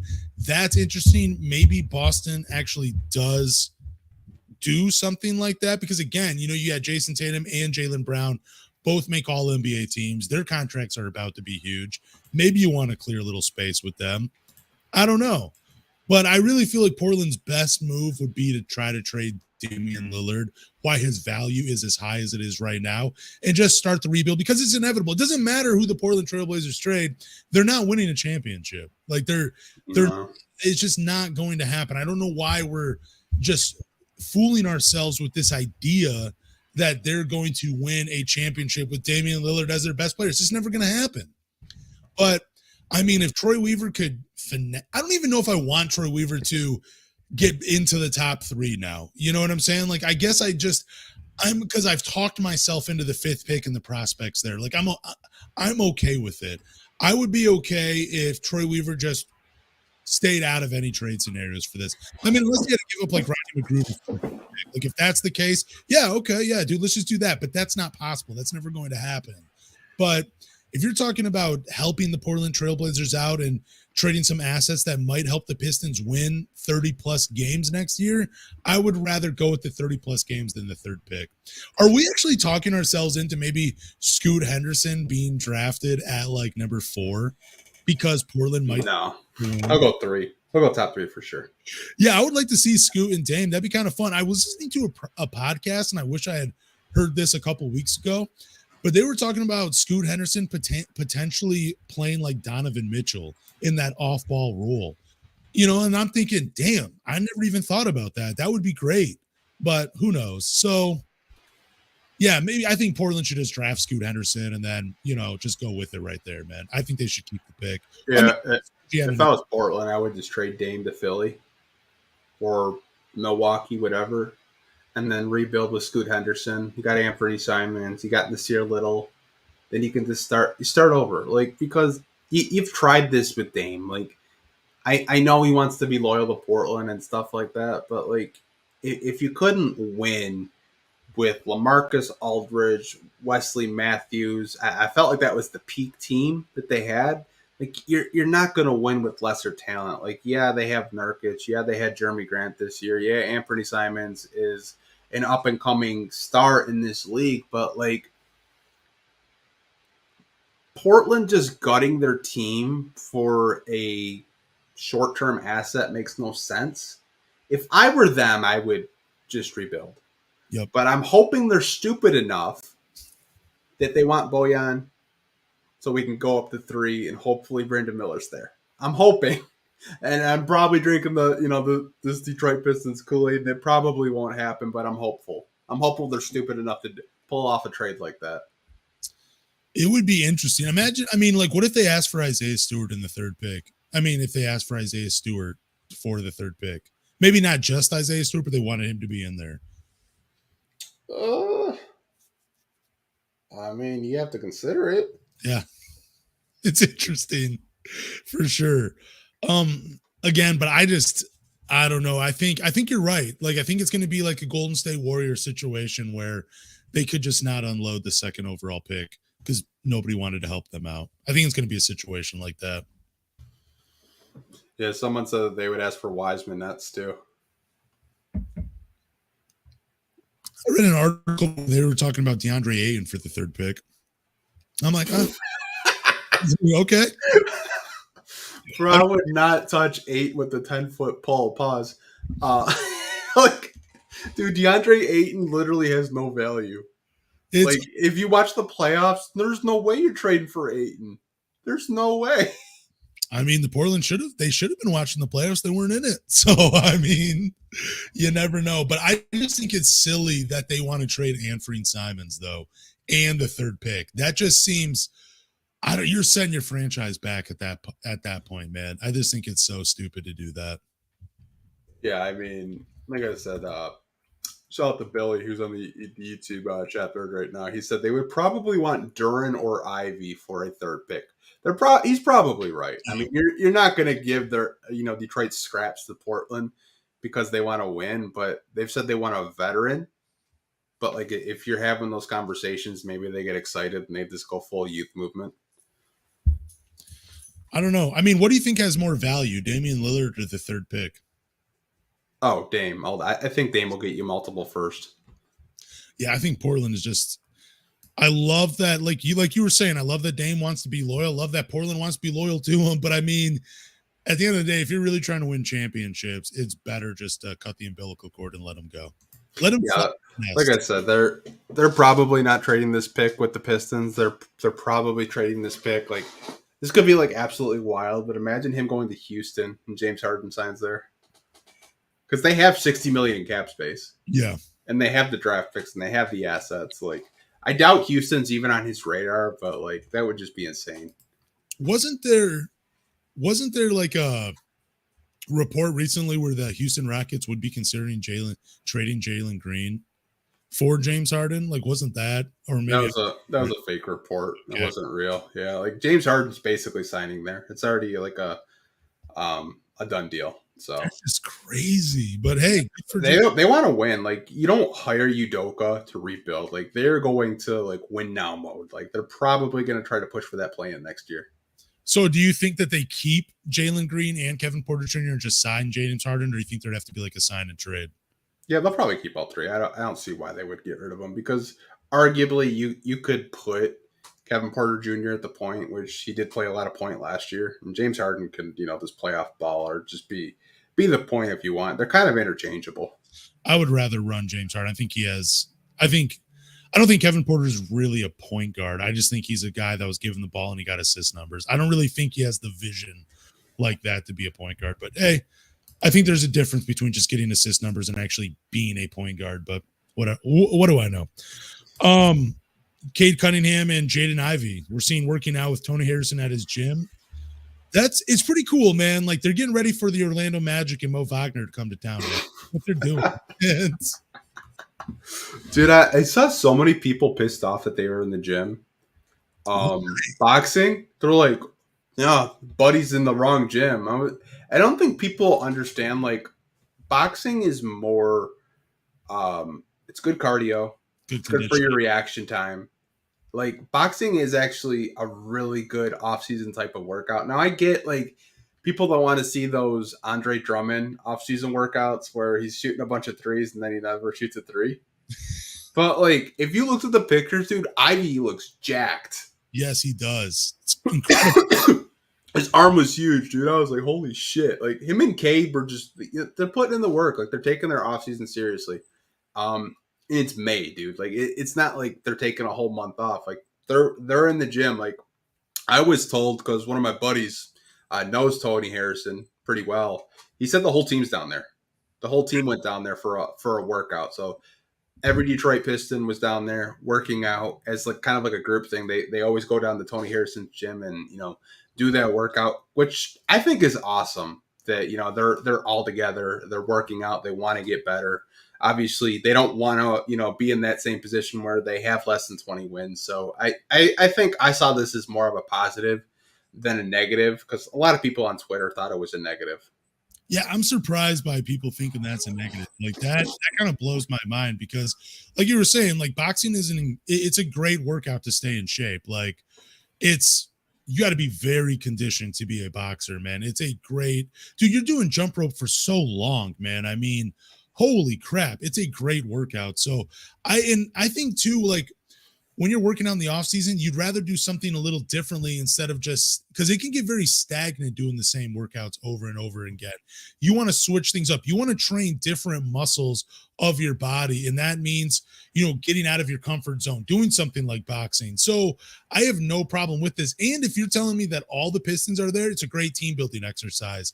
Let them gel, let them develop that chemistry that can translate to the court. I got no problem with this. And Pistons fans are foolish for thinking this is a negative, man. That is crazy to me to even hear that. Yeah. I mean, some of the comments, like you said, they're getting ready for Mo Wagner and the Magic. Someone said that they're getting ready for Dylan Brooks. Oh, if he comes to town? Yeah, if he comes to Detroit. Because he's have to fight more. Jeez. Yeah, like I said, it's good. It's good practice for your footwork. It's good for hand-eye coordination, good cardio, like you said. You're using different muscles in boxing than you would in basketball. I'm just happy they're actually working out and not, like I saw DeMar DeRozan the other day on Paul George's podcast, and he was saying like how there's probably over 200 people in the NBA that actually don't like basketball, just do it Yeah, for a paycheck. You can actually tell Jaden Ivey and Kate Cunningham love basketball and they want to get better. And that's the way I took it. Like I'm same. actually happy they're doing that. That's why, I mean, that's why I think it's so important what Troy Weaver said, drafting high character guys. And I took that as, guys that are going to be more team first, but also guys that just love the game. Guys that are just never going to get tired of working out or, developing and getting better as players like that. It's such a huge win for Pistons fans to see things like this. We got one more draft topic, and we'll get into that right now. Mm-hmm. Cam Whitmore and Imani Bates were talking with Omari Sankofa and the second and Mike Curtis at, I think it was was it workouts, like pre-draft stuff? Draft combine this weekend in Chicago. So do you think the Pistons could draft both of those guys? Because they do have a friendship with Jalen Duren as well. I think Cam Whitmore, not as much, but they know of each other and they've kind of, been in the same circles for a little bit. But do you think these are both do you think both these prospects are on the Pistons radar? We did talk about Cam Whitmore earlier in the show, but what about Imani? I think Imani, like during his time at the combine, like I think talking to other people that do this for a living, like the draft analysts, they told me that he kind of did a 180, like really professional. Answered every question. He was out there during the scrimmages cheering for teammates. I think he tied a record for like 25 straight threes. I think he was like 25 out of 30. Holy crap! Good for him. Yeah, like one of the shooting drills, he was like number one. I don't know if they would do Cam and Imani as their two picks, but I found it very interesting that both of them mentioned Jalen Duren. Like Imani's story was probably really funny. Apparently, he DM'd him. He's just like, "There's no way we're the same age." He's like, "You big as shit." That's what he said with Mike Curtis, and I just laughed. And apparently, like Imani and Jalen have known each other since sixth grade, and they talk every day. Wow. Which I thought was so cool that Jalen Duren is kind of helping him through this process. And Cam Whitmore was just like, yeah, that's my guy. That's my boy. Like, I love Jalen Duren. If they were to draft both of them, I think most Pistons fans are pretty happy with the Cam Whitmore pick. I don't know about the Imani pick. I feel like it's kind of like mixed emotions. I know you have kind of said I wouldn't want Imani Bates on this team because all he does is score. I know I've seen other Pistons fans saying like, hey, you got to take a chance on a guy like that. Like he's already had a workout with the Pistons apparently. So I think there's interest on the Pistons side with him. I mean, he was a former 5-star recruit. Yeah, and he was considered a generational prospect. Like I think even before he got to college, I remember he averaged like 42 points per game in middle school. I don't see the Pistons drafting two wings, one at the 5 and one with the 31st pick. But if they do draft, say like a Jarris Walker or Taylor Hendricks at 5, they got their 4 guy. I could see them drafting Imani Bates at 31. But here's what I'd want from Imani Bates. You get drafted by the Pistons. I want you watching film of 3 guys: Duncan Robinson, Kyle Korver, and JJ Redick. Because I'm not going to need you to have the ball in your hands. But what I want from you with that jump shot and your mentality, you love your jumper. You love shooting the ball. Learn to work around in an offense without the ball. Run off screens. Navigate the defense that way. Help yourself and help your teammates by getting open so you can get that shot off. That's what I would want to see from Imani Bates. I don't want him seeing him bringing the ball up and doing any of that stuff. I don't care about that. I would rather see him trying to get that jumper off by studying films of Kyle Korver, Duncan Robinson, and JJ Redick, or even Rip Hamilton and Reggie Miller. Watch how they navigate defenses and how they move without the ball. Does that make sense to you from Imani Bates' game? I think that's the only way he will have a long and successful NBA career, because I don't think any team's going to draft him to be the guy. He hasn't proven that he can be the guy. He was a chucker at Eastern Michigan. You can argue with me all you want, but that's what he did. He was very inefficient at EMU, but there is still talent there. It's just finding the right role for him. And I think as a shooter and a guy that, like you just said, 25 3-pointers out of 30 or whatever it was, that's huge. You just got to find a way to get the jump shot off in the NBA. And I think the only way you can do that is by watching those guys and watching their film and studying from them. Yeah, like with him, he had mentioned that the player that he watches the most is Kevin Durant because he said our body types are similar, which he's right. Yeah. But not everyone can be a Kevin Durant. We know No, that. he's a once in a generation guy. I think there's interest with him. It's not just the Pistons. I think the Nets were interested. I believe the Hornets, the Spurs, the Rockets. Like there's interest in him because he's an elite scorer. Like he's good at getting to his spots. He's good at scoring the basketball. I think with him, I wouldn't hate it at 31. But to your point, I think he should study some of the best, catch and shoot guys. He should study the guys that had long NBA careers that could shoot the basketball. I don't think he's going to come in and be a lockdown defender. I don't. I think he does. For me, I'd like to see him add a little bit more weight because he is very skinny for his size, and I just don't want to see him get bullied. But I think if you're the Pistons or any other NBA team, there's interest there because the kid can score the basketball. There's no denying that. Like he showed that at the combine. He was rebounding. He was fighting for rebounds during the scrimmages that I was watching on ESPN2. Like he really showed off like what he can do, and I think that's why so many teams want to fly him in for a workout because there's potential there. But I'll just leave it at that. I think he's a good player, but I just don't know where he's going to get drafted. I see him like between mid 30s to like late 50s. Like that's kind of like his draft range. Like he's all over the place. It just kind of depends like how he does in these workouts and how these, front office executives believe he'll be, because there's some executives trying to use him as a Ja Morant example already. That's why they don't want to draft him, because he had a gun dispute like I think a year ago. They're already trying to label him as like the next Ja, which I think is really unfair. Yeah, it's definitely unfair for him. Yeah, I wouldn't love it at 31 because I feel like you could trade down and get him probably even in the 40s. Like you were saying, his draft range, mid 30s to 50s. So, but I don't know, but does that make sense for him to watch film of guys with the catch and shoot, like the Duncan Robinsons and the Kyle Korvers and the JJ Redicks? Like those guys made a living just running around. Kyle Korver was an all-star. JJ Redick averaged 18 points per game. Duncan Robinson, he may not be much of a player now, but he got paid like $40 million. You know what I'm saying? So I would just say, look, make it simple for yourself. I don't need you to do all the extra stuff. I just need you to find a way to get your jumper going and getting it off in the NBA. Yeah, I think there's a lot of interest. If the Pistons do draft him, I think that Jalen Duren being there would probably watch over him a lot so he doesn't make bonehead mistakes, which I don't think he will, because I think he learned from his mistakes and he grew up. Because being, a recruit, going to Michigan State and then, not getting playing time in Memphis to basically having to go from a D1 to basically a D2 school, I think is very humbling, in my opinion. I mean, people were calling him the next KD and stuff like that. So I think he's kind of learned the process that it's not just, handed you have to earn it.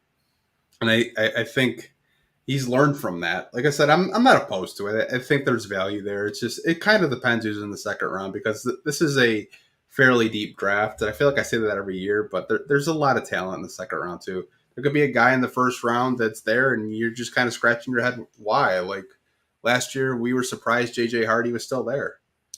True. You never know. And we have the first pick in the second round. We have the 31st pick. So it's basically having two first. Oh, man, I just can't wait. I just cannot wait for this draft, man. Let's talk about one final topic. Let's talk about that video that was posted. Why do you think it's unfair to compare basically go out of pocket and talk about Cade that way? I think I was surprised. I felt like it was kind of disrespectful to Cade Cunningham because he only played 12 games. I didn't really know. I didn't really understand it. Like, I mean, you were basically basically saying he wasn't a talented player. He was just more a product of Dwayne Casey's system. And you didn't see him as a player on a winning basketball team. I don't get that as a guy, that's only played. I don't even know if he's played 80 games in the NBA yet. But where do you think that came from that? Do you think that was just clickbait, or do you really think there's a point that guy was making about Tyrese Maxey being a better player? I think Maxey's a great player. Don't get me wrong. I was very high on him. I actually wanted the Pistons to draft him at 16 over Isaiah Stewart. Maxey's a good player that can score. Yeah. But for this guy to say Cade Cunningham is in a better system, and if the roles were reversed, Tyrese Maxey would lead that team. He would put up better stats and numbers and stuff like that. I just don't agree with it. I think it's foolishness. Yeah. I think if Cade Cunningham was on the Sixers, they'd be in the Eastern Conference Finals right now. Oh, 100%. 100%, man. And I think people have recency bias. They haven't seen Cade play. They didn't get the – people don't really watch Detroit Pistons basketball. They didn't see Cade going toe-to-toe with Kevin Durant. Like, that's why I posted that video today. Like, name me a rookie, the last rookie Kevin Durant praised like that and is talking shit. Like, Cade doesn't talk shit to rookies. He's talking shit to Cade, though, because Cade was probably talking some mess to him. Like, the fact that, these Philly fans think that Cade's just washed and Tyrese Maxey's better, I thought was freaking hilarious. And I'm still getting notifications on Twitter from Philly fans saying that Tyrese Maxey is better than Cade because they put up similar stats. And it's so stupid because you're talking about a 6'6", 6'7" guard compared to a guy that I know Tyrese Maxey's listed at 6'2", but that's being generous. You know what I'm saying? There's in no way, in no draft are you passing over the guy that's a 6'7" point guard that could play 1 through 3, be a legit franchise player for a 6+ guard that may be 6'2", unless it's Allen Iverson, Isaiah Thomas, or Chris Paul. Those are the only guys at 6 foot or shorter you're probably taking over Cade Cunningham in the history of the NBA. There's not many that you're doing that for. I don't think I'm missing a name. So just to say something like that when you haven't seen Cade Cunningham play, and I'm sorry, if Tyrese Maxey was the guy in Cade's spot, we're not winning 40. We're not contending anytime soon. And that's not to be disrespectful to Tyrese Maxey. He's a great player because he found a way to fit off of other great players. Cade has to be the great player that you have to fit around. It's not with that same way with Tyrese Maxey. It's completely different roles. I understand we're in the produce section at Meyer, but we're talking, apples and oranges. We're talking two different fruits here. One's a franchise fruit. The other one is just something you put on the table and you don't eat. Yeah. I mean, one's great value and one's like, I don't know, like it's actually name brand. I think Tyrese Maxey is a sixth man type of player. I don't think if you put him on any other team in the NBA, he's a star player. I think he's good off the bench, and he's benefited with playing with the MVP and Joel Embiid. He's benefited playing with great players like Tobias Harris and James Harden. Like I said, if the roles were reversed, Cade Cunningham would help the Sixers out a lot just with his leadership, his willingness to pass, and his willingness to just make players around him better. I don't really see that from Tyrese Maxey. I just see a guy that's really good at scoring, and that's it. What else does he offer? He doesn't really offer anything outside of scoring. He's not an elite defender. Cade can defend. He can pass. He can shoot. He can get to the rim. He can finish with either hand. Like, I'm not surprised this is coming from a Philadelphia fan. I'm not calling out Philly fans, but most of them that I've interacted with on social media, dude, I don't know if it's something in the air. I don't know if it's the weed over there. Like, bro, like they are delusional. Like maybe they're upset because they didn't win the Super Bowl. I don't know. I mean, they didn't win the Super Bowl. They didn't win the NBA Finals. I don't know what they're doing in the NHL. I have no idea what they're doing. I mean, I think I'd be salty if Doc Rivers was my coach too. But I think if you were to ask Sixers front office guys, they would never admit it. But I think if you were to like go behind the scenes, they'd be like, yeah, we'll take Cade Cunningham in a heartbeat. Like, again, I like Tyrese Maxey's game. He can play either guard spot, but you got to have the right guard playing off of him. You need more size at that other guard position for it to work with him. If he's your franchise guy, dude, your franchise ain't going that far. And again, no disrespect to Tyrese Maxey. He is great in his role with Philadelphia. a lot. I mean, I would still love to have him on the Sixers as long as I have Cade and Jaden Ivey. You know what I'm saying? Like, I would love it. But I'm not taking Tyrese Maxey over Cade Cunningham. That is just foolishness. That is a fool talking. That's a fool talking. That's all I can say about it. Do we have any Q&A questions? We do. I'm just going to go to the bathroom real quick and then we can answer them, but I will put one on the screen for you. While I am gone, because I drank a big gulp, and those are like 64 ounces. This is, I love this guy's name on Facebook. His name is Chauncey Billups. Awesome. Like, that's dope. If that's his real name. Do you guys think we can make the play-in this season? Yeah, I mean, I would be stupid to tell you that I don't think we're going to win. I mean, I want to see, you know, who we draft at 5 first before I really give you like what I think this team could do. But as long as this team is healthy and as long as Cade's playing 65 or more games and Jaden Ivey takes that next step, yeah, I 100% think we're in the play-in. And I don't think that's unrealistic. I don't even think that would have been that unrealistic this year if Cade had been healthy, like, because he's that good of a player. I mean, I'm not saying they would have made the play-in if he had been healthy. I just think they would have been in the play to be in the play-in with Cade Cunningham as season. So yeah, I really think the play-in is in reach for the Pistons. They definitely they're gonna have to win a lot more, but that's gonna come down to who they sign as coach and who they draft with that 5 spot and who they spend their money on this offseason. There's a lot of big question marks to go through, but yeah, man, I really think the Pistons have a chance to be a play-in team this year as long as they stay healthy. Yeah, I don't know about the play-in. I think that should be the ceiling going into this season. But man, it's really hard. It is. It's really hard to jump from 17 to what were the play-in teams' records this year? Like close to 40 wins. No, I think they were like maybe mid-30s, I think, this year. Yeah, I mean, that's not terrible, but at the same time, it's like, that's a big jump. I mean, unless you're getting like a Cam Johnson or Chris Middleton opts out, or maybe Kyle Kuzma opts out of his contract and you try to sign him, like, I just don't know. Like, yeah, you're getting Cade back. Yeah, like him and Ivy together are special, but it's really hard to have a jump from 17 to like what upper 30s. No, you were right. They were. The Bulls came in at 40 and 42, 41 and 40. Yeah, because I remember this because I said it was only 13 wins. I'm an idiot. Feel free to roast me in the comments and forever. You know, I'm a moron. So yeah, it's a 23 win game improvement to match the Bulls next year with 40 wins. So I mean, like I said earlier, when you were going to the bathroom, it really depends on just the health of this team. It really does, man.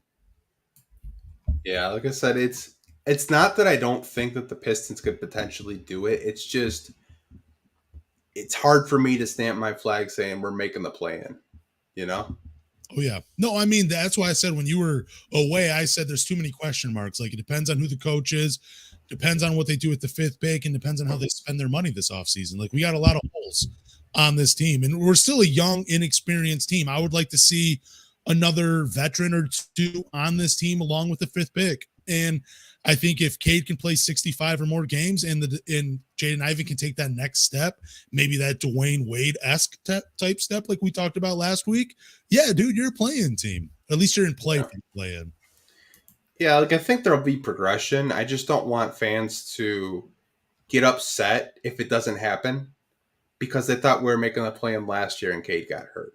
Yep. Like, you never really know what's going to happen, and I don't want to like jinx another player getting hurt, but you never really know. I think if they do make the play-in, that's a huge step in progression, and it's probably the most progression we've seen under a Troy Weaver era. If they do go from like 17 to 40 wins, that would be a huge jump. But like I said, it's who knows, man. Like the East is pretty stacked.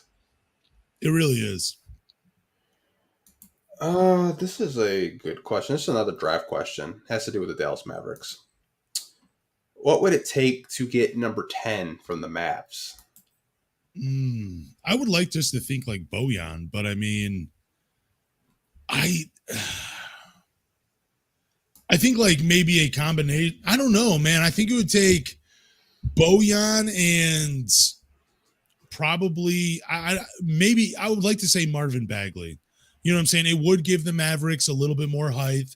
It would give them a guy that can play at least offensively, and it gives you a guy that you could run pick and roll with, and Luka Doncic to throw a lob to.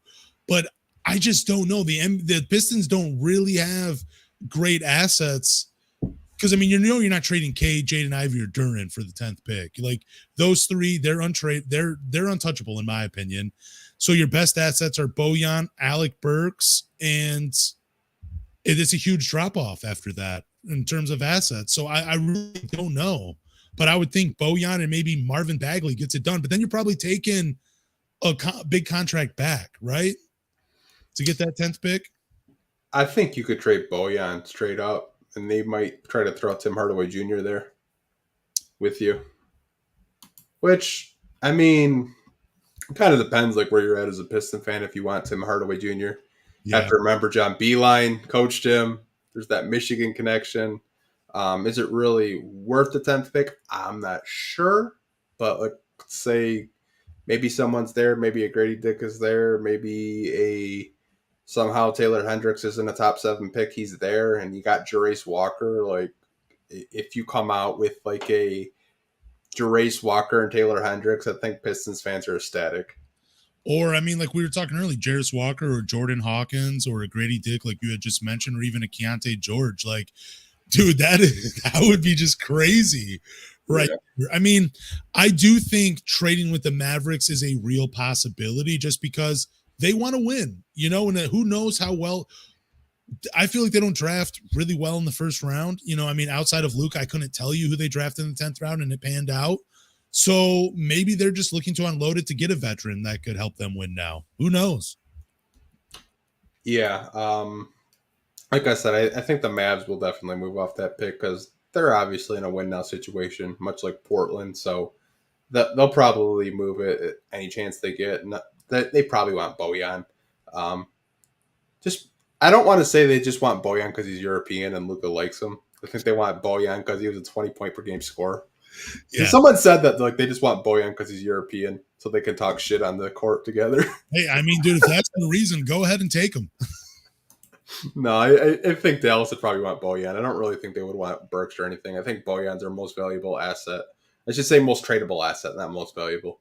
Yeah. Would you trade the 5th pick for DeAndre Hunter? No. I told you Michael Porter Jr. is like probably, you know, Michael Porter Jr. and OG Anunoby. I mean, a Jaylen Brown. I need guys in that tier. I mean, I know Michael Porter Jr. is not in the same tier as Jaylen Brown, but yeah, you know what I'm saying? He's still a 6'10" small forward that's, you know, on the cusp of going to the NBA finals. Like, and I don't even know if I would still trade the 5th pick for him, but yeah, I would. I would not take DeAndre Hunter for the 5th pick. Now, if you want to give up the 31st pick for him, okay, yeah, sure, bring him over. But the 5th pick, that's just way too high for me to give up. Yeah, Atlanta, like I don't even know if they would move off of DeAndre Hunter personally. Even for the 5th pick? I feel like they're in bed with so many of their players that are just kind of average. Like they try to trade John Collins every year, but then they open arms when the trade deadline's over. Like, oh, we're never gonna trade you, buddy. Like I get that vibe from Atlanta, like that they wouldn't trade him because they value him so much, and he's not a bad player. But if I'm like I told you, if I'm trading for somebody at 5, it better be a 3-and-D wing, not just a one-way player. Because we had Sadiq Bey, like we already had that. Like, why would we? Even though Hunter's a little bit more consistent on the defensive end, I wouldn't be like if I'm a Piston fan and I saw that offer, I would not be excited. No, I would not be happy at all. Like, look at my face. This is how it would be. Yeah, it's like I said, he doesn't really like. He's like a B- player, you know. You need like B+, A- players if you're trying to get better. Yep. I don't really think he moves the needle too much if you're the Pistons. This is a guy we've talked about a lot. How much per year would it take for Brooklyn not to match Cameron Johnson's contract? Dude, like 30 probably, right? Like 30 might be too high. They're probably, I mean, like, I think if you're paying $30 million for Cam Johnson, because he has an injury history too. Like he has concerns on that front. So that might be an overpay for him. I mean, it's an overpay for him because he's injured. It's not an overpay for the talent that he possesses. It's just, unfortunately, he's hurt a lot. So I think 30 million would probably be the cutoff for Brooklyn not to match Cam Johnson's contract. Yeah, I would say probably 20 million. Okay. I think Brooklyn would be more willing to let him go because I think they value Mikal Bridges more. Not to say Cameron Johnson isn't valuable because he is. I mean, we saw the playoffs that he had against Philly. But I think if you start getting into that like $25 million range, then yeah, they'll probably let him go. But I feel like if a team tried to offer him like 21, 22 million, I don't think they're going to pay him. Okay. I just don't. I feel like Brooklyn's a weird team because it feels like they're kind of content with just being a middle of the pack team, which just to sell tickets and make the playoffs. Like, I don't really think they're going to overpay for Cameron Johnson because I've told you last week, I think he's going to Houston because there's no state income tax and Houston has 60 million in cap. And I just feel like the fit there would be great. But the fit in Detroit would be great too. But I just don't know if Detroit would be willing to throw him 25 million. Okay. That's fair. Great points too. Yeah. I mean, I love him personally. I think that same. He would fit like a glove next to Caden Ivey. Man, I swear, some of the questions we get are so insightful. This is a great draft question and an NCAA tournament question. He said, did the NCAA tournament have legitimate stars like Grant Hill, Richard Hamilton, or are they going to be Monteith Cleaves and Peyton Siva? Oof. The whole tournament, or are we just talking like the Final Four? Or are we just talking like the finals? Because I don't see I didn't see a star because like in past we've had like a John Morant. You knew that guy was going to be a star in the NBA just by the way he played. But this year, it just, I mean, the highest college prospect we have rated right now is Brandon Miller, at 3. And I don't think he's going to be a superstar or even really like a multiple-time All-Star. I think he's just going to be a solid player. So, yeah, I would say I don't think there were legit stars in this year's NCAA tournament. But I think they're going to be better than Monteith Cleaves and Peyton Siva. Yeah, so he had said the whole tournament. I don't think there is a Grant Hill in this draft. Grant Hill, obviously his era was a little bit different. He actually got to stay in college for more than 1 year. And he kind of, got to get better year after year. I don't think there's a Grant Hill type of player in this draft. I feel like it's closer to having Richard Hamilton type players in this draft where, they could be a 20 point per game scorer, but not be a superstar, if that makes sense. But I also think there are Monteith Cleaves and Peyton Sivas in this draft too, if that makes sense. Oh yeah. Oh, of course. I think there's going to be, guys that are going to have successful NBA careers. I just don't think there's any like stars. Like I think Jarris Walker is going to be a very good player in the NBA. I just don't think he's going to be a star like a Grant Hill. I mean, I just don't see that from him. I don't see, like a Keontae George or a Grady Dick being household names like a Grant Hill or a Richard Hamilton. But I think they're going to be solid players. So there's that, But I also think, with the G League Ignite and the OTE, and then you have so many foreign players coming over, you're not really going to find those superstars in college anymore, because a lot of those guys, they can get paid earlier than, well, I mean, you can get paid in college now too, but I mean, if you can just play basketball 24/7 versus going to school, you'd rather just play basketball 24/7. So like if Scoot Henderson had been in the NCAA tournament, yeah, dude, you have your legit star, but he wasn't because he was in the G League Ignite. And you could probably throw Cam Whitmore in there, but he didn't. The Villanova didn't make the NCAA tournament, so you have to throw his name out. So, yeah, I just don't see anybody being a star to Grant Hill or even Richard Hamilton's level. I see guys playing like Richard Hamilton, but I even felt like Richard Hamilton was more of a household name, even coming out of college because he had a that memorable shot that you still see in the highlights when the NCAA tournament comes on. So, yeah, that's a great question, though. I appreciate that. Yeah, that was a really great question. Like I said, I think there's more Richard Hamiltons and a combination of Mateen Cleaves and Peyton Sievas in this draft. I don't think there's like, star players outside of Victor, like a Grant Hill archetype. Like I don't think there's a point forward that can facilitate, score, and lock you up defensively. I just don't. But like I said, there's talent like with Victor and Scoop, but uh, nothing like I'm really biased towards Grant Hill because he was my favorite player. Oh, he's incredible, man. I got his card hanging up on my son's wall. This is another great question. What player archetype does this team need to add in order to become competitive? I think you need a versatile. You need a guy that has versatility on the defensive end, and at the same breath, he needs to be able to hit a three-pointer. He needs to be able to space the floor. I think you're looking for a high-end franchise role player than a franchise player for this team in order for them to be competitive, like a Jarris Walker, like a Taylor Hendricks, guys that aren't going to take shots away from Cade and Jaden Ivey, because those are your franchise guys. Those are the guys that are going to take your team further. So you're looking for 3-and-D or floor spacing bigs that can block a shot and get out and defend. Like that's what you're looking for in this draft. Yeah, I guess. I would probably say they're looking for 3-and-D wings. Like I think that's what's missing from this team. You have your guards, you have your backcourt, you have your centers. God forbid, man. Like you have so many damn centers. All you were really missing is 3-and-D wings, and I think they will address that this offseason. And I think once you have those 3-and-D wings, you can start becoming more competitive. I think wouldn't surprise me if they doubled their win total this year. It really wouldn't. Like I could see them, flirting with like 35, 36 wins this year. But like I said, it all depends on the health. Like if you're not healthy, then you're probably in the same situation as you were this year. But I think those are the type of archetype players that you're looking at to make this team a better basketball team.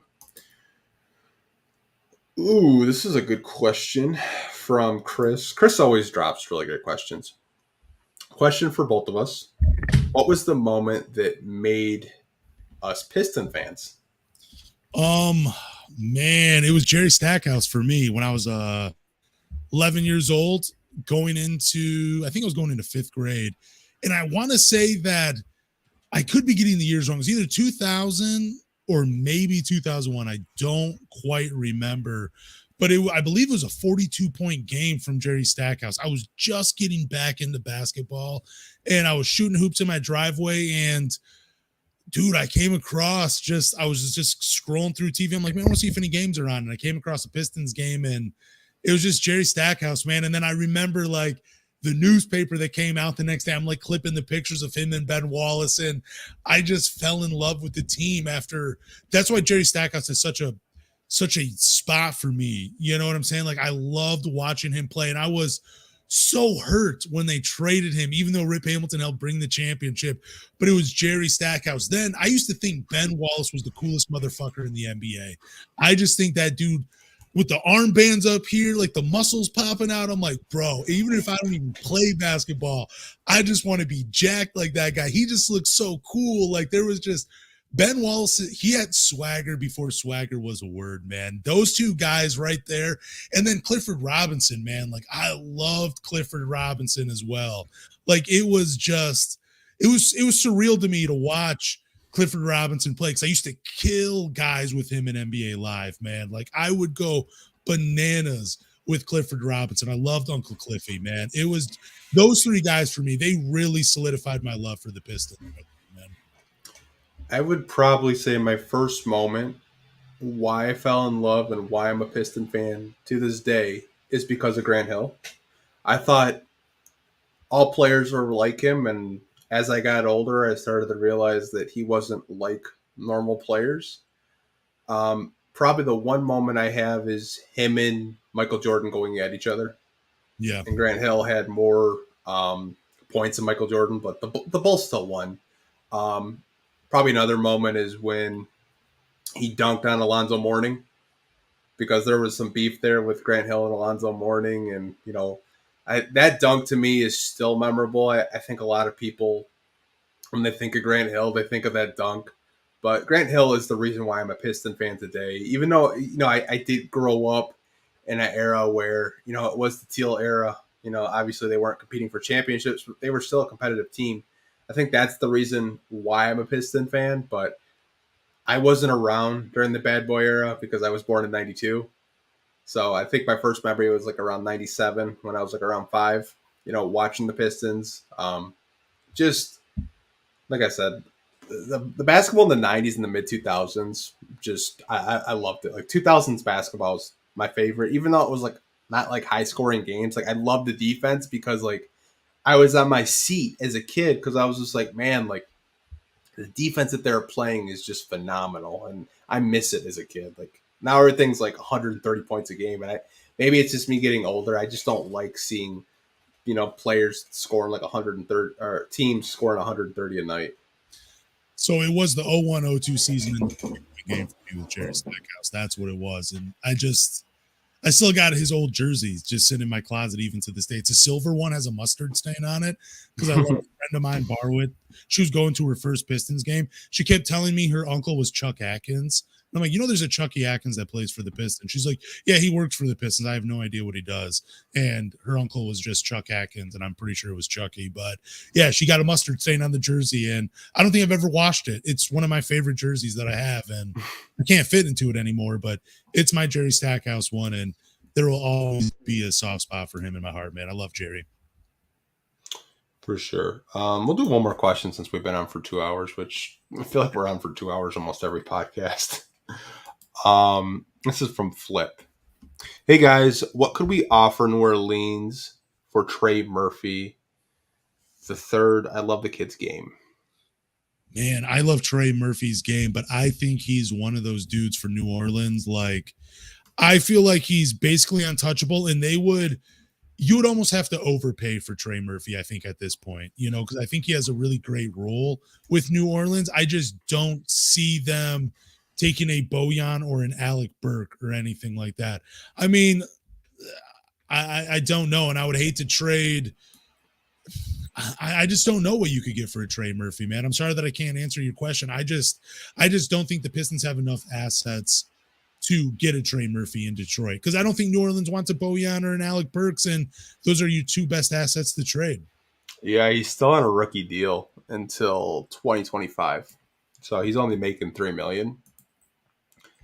Love his game. I don't know if you saw the podcast with him and JJ Redick, dude. It's so damn funny. Like they were like taking pot shots at each other, dude. Like I love JJ Redick's podcast, but Trey Murphy was a complete asshole to JJ Redick, and I loved it. That's awesome. What you could offer you would probably have to offer one of your players that's on a cheaper deal, like you maybe an Isaiah Livers, maybe an doubt you want to do Dern. I doubt you want to do Ivy because they're on rookie deals. But love his game, Flip. I think he's such a good player, good role player. But the Pistons need to find their Trey Murphy in this draft. That's what I'll say.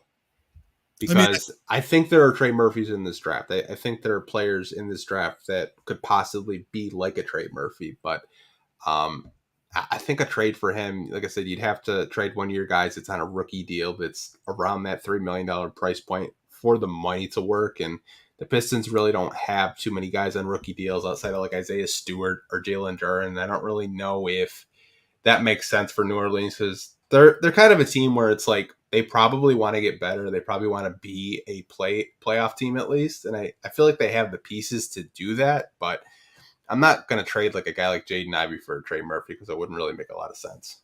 No, but I mean, there might be a way where like there could be like a 3-team trade, I guess, in a way where, New Orleans gets they bring someone else in. But I don't even know if New Orleans would want to trade Trey Murphy. Like I said, I think you'd have to overpay to get him from the Pelicans, man. I really do.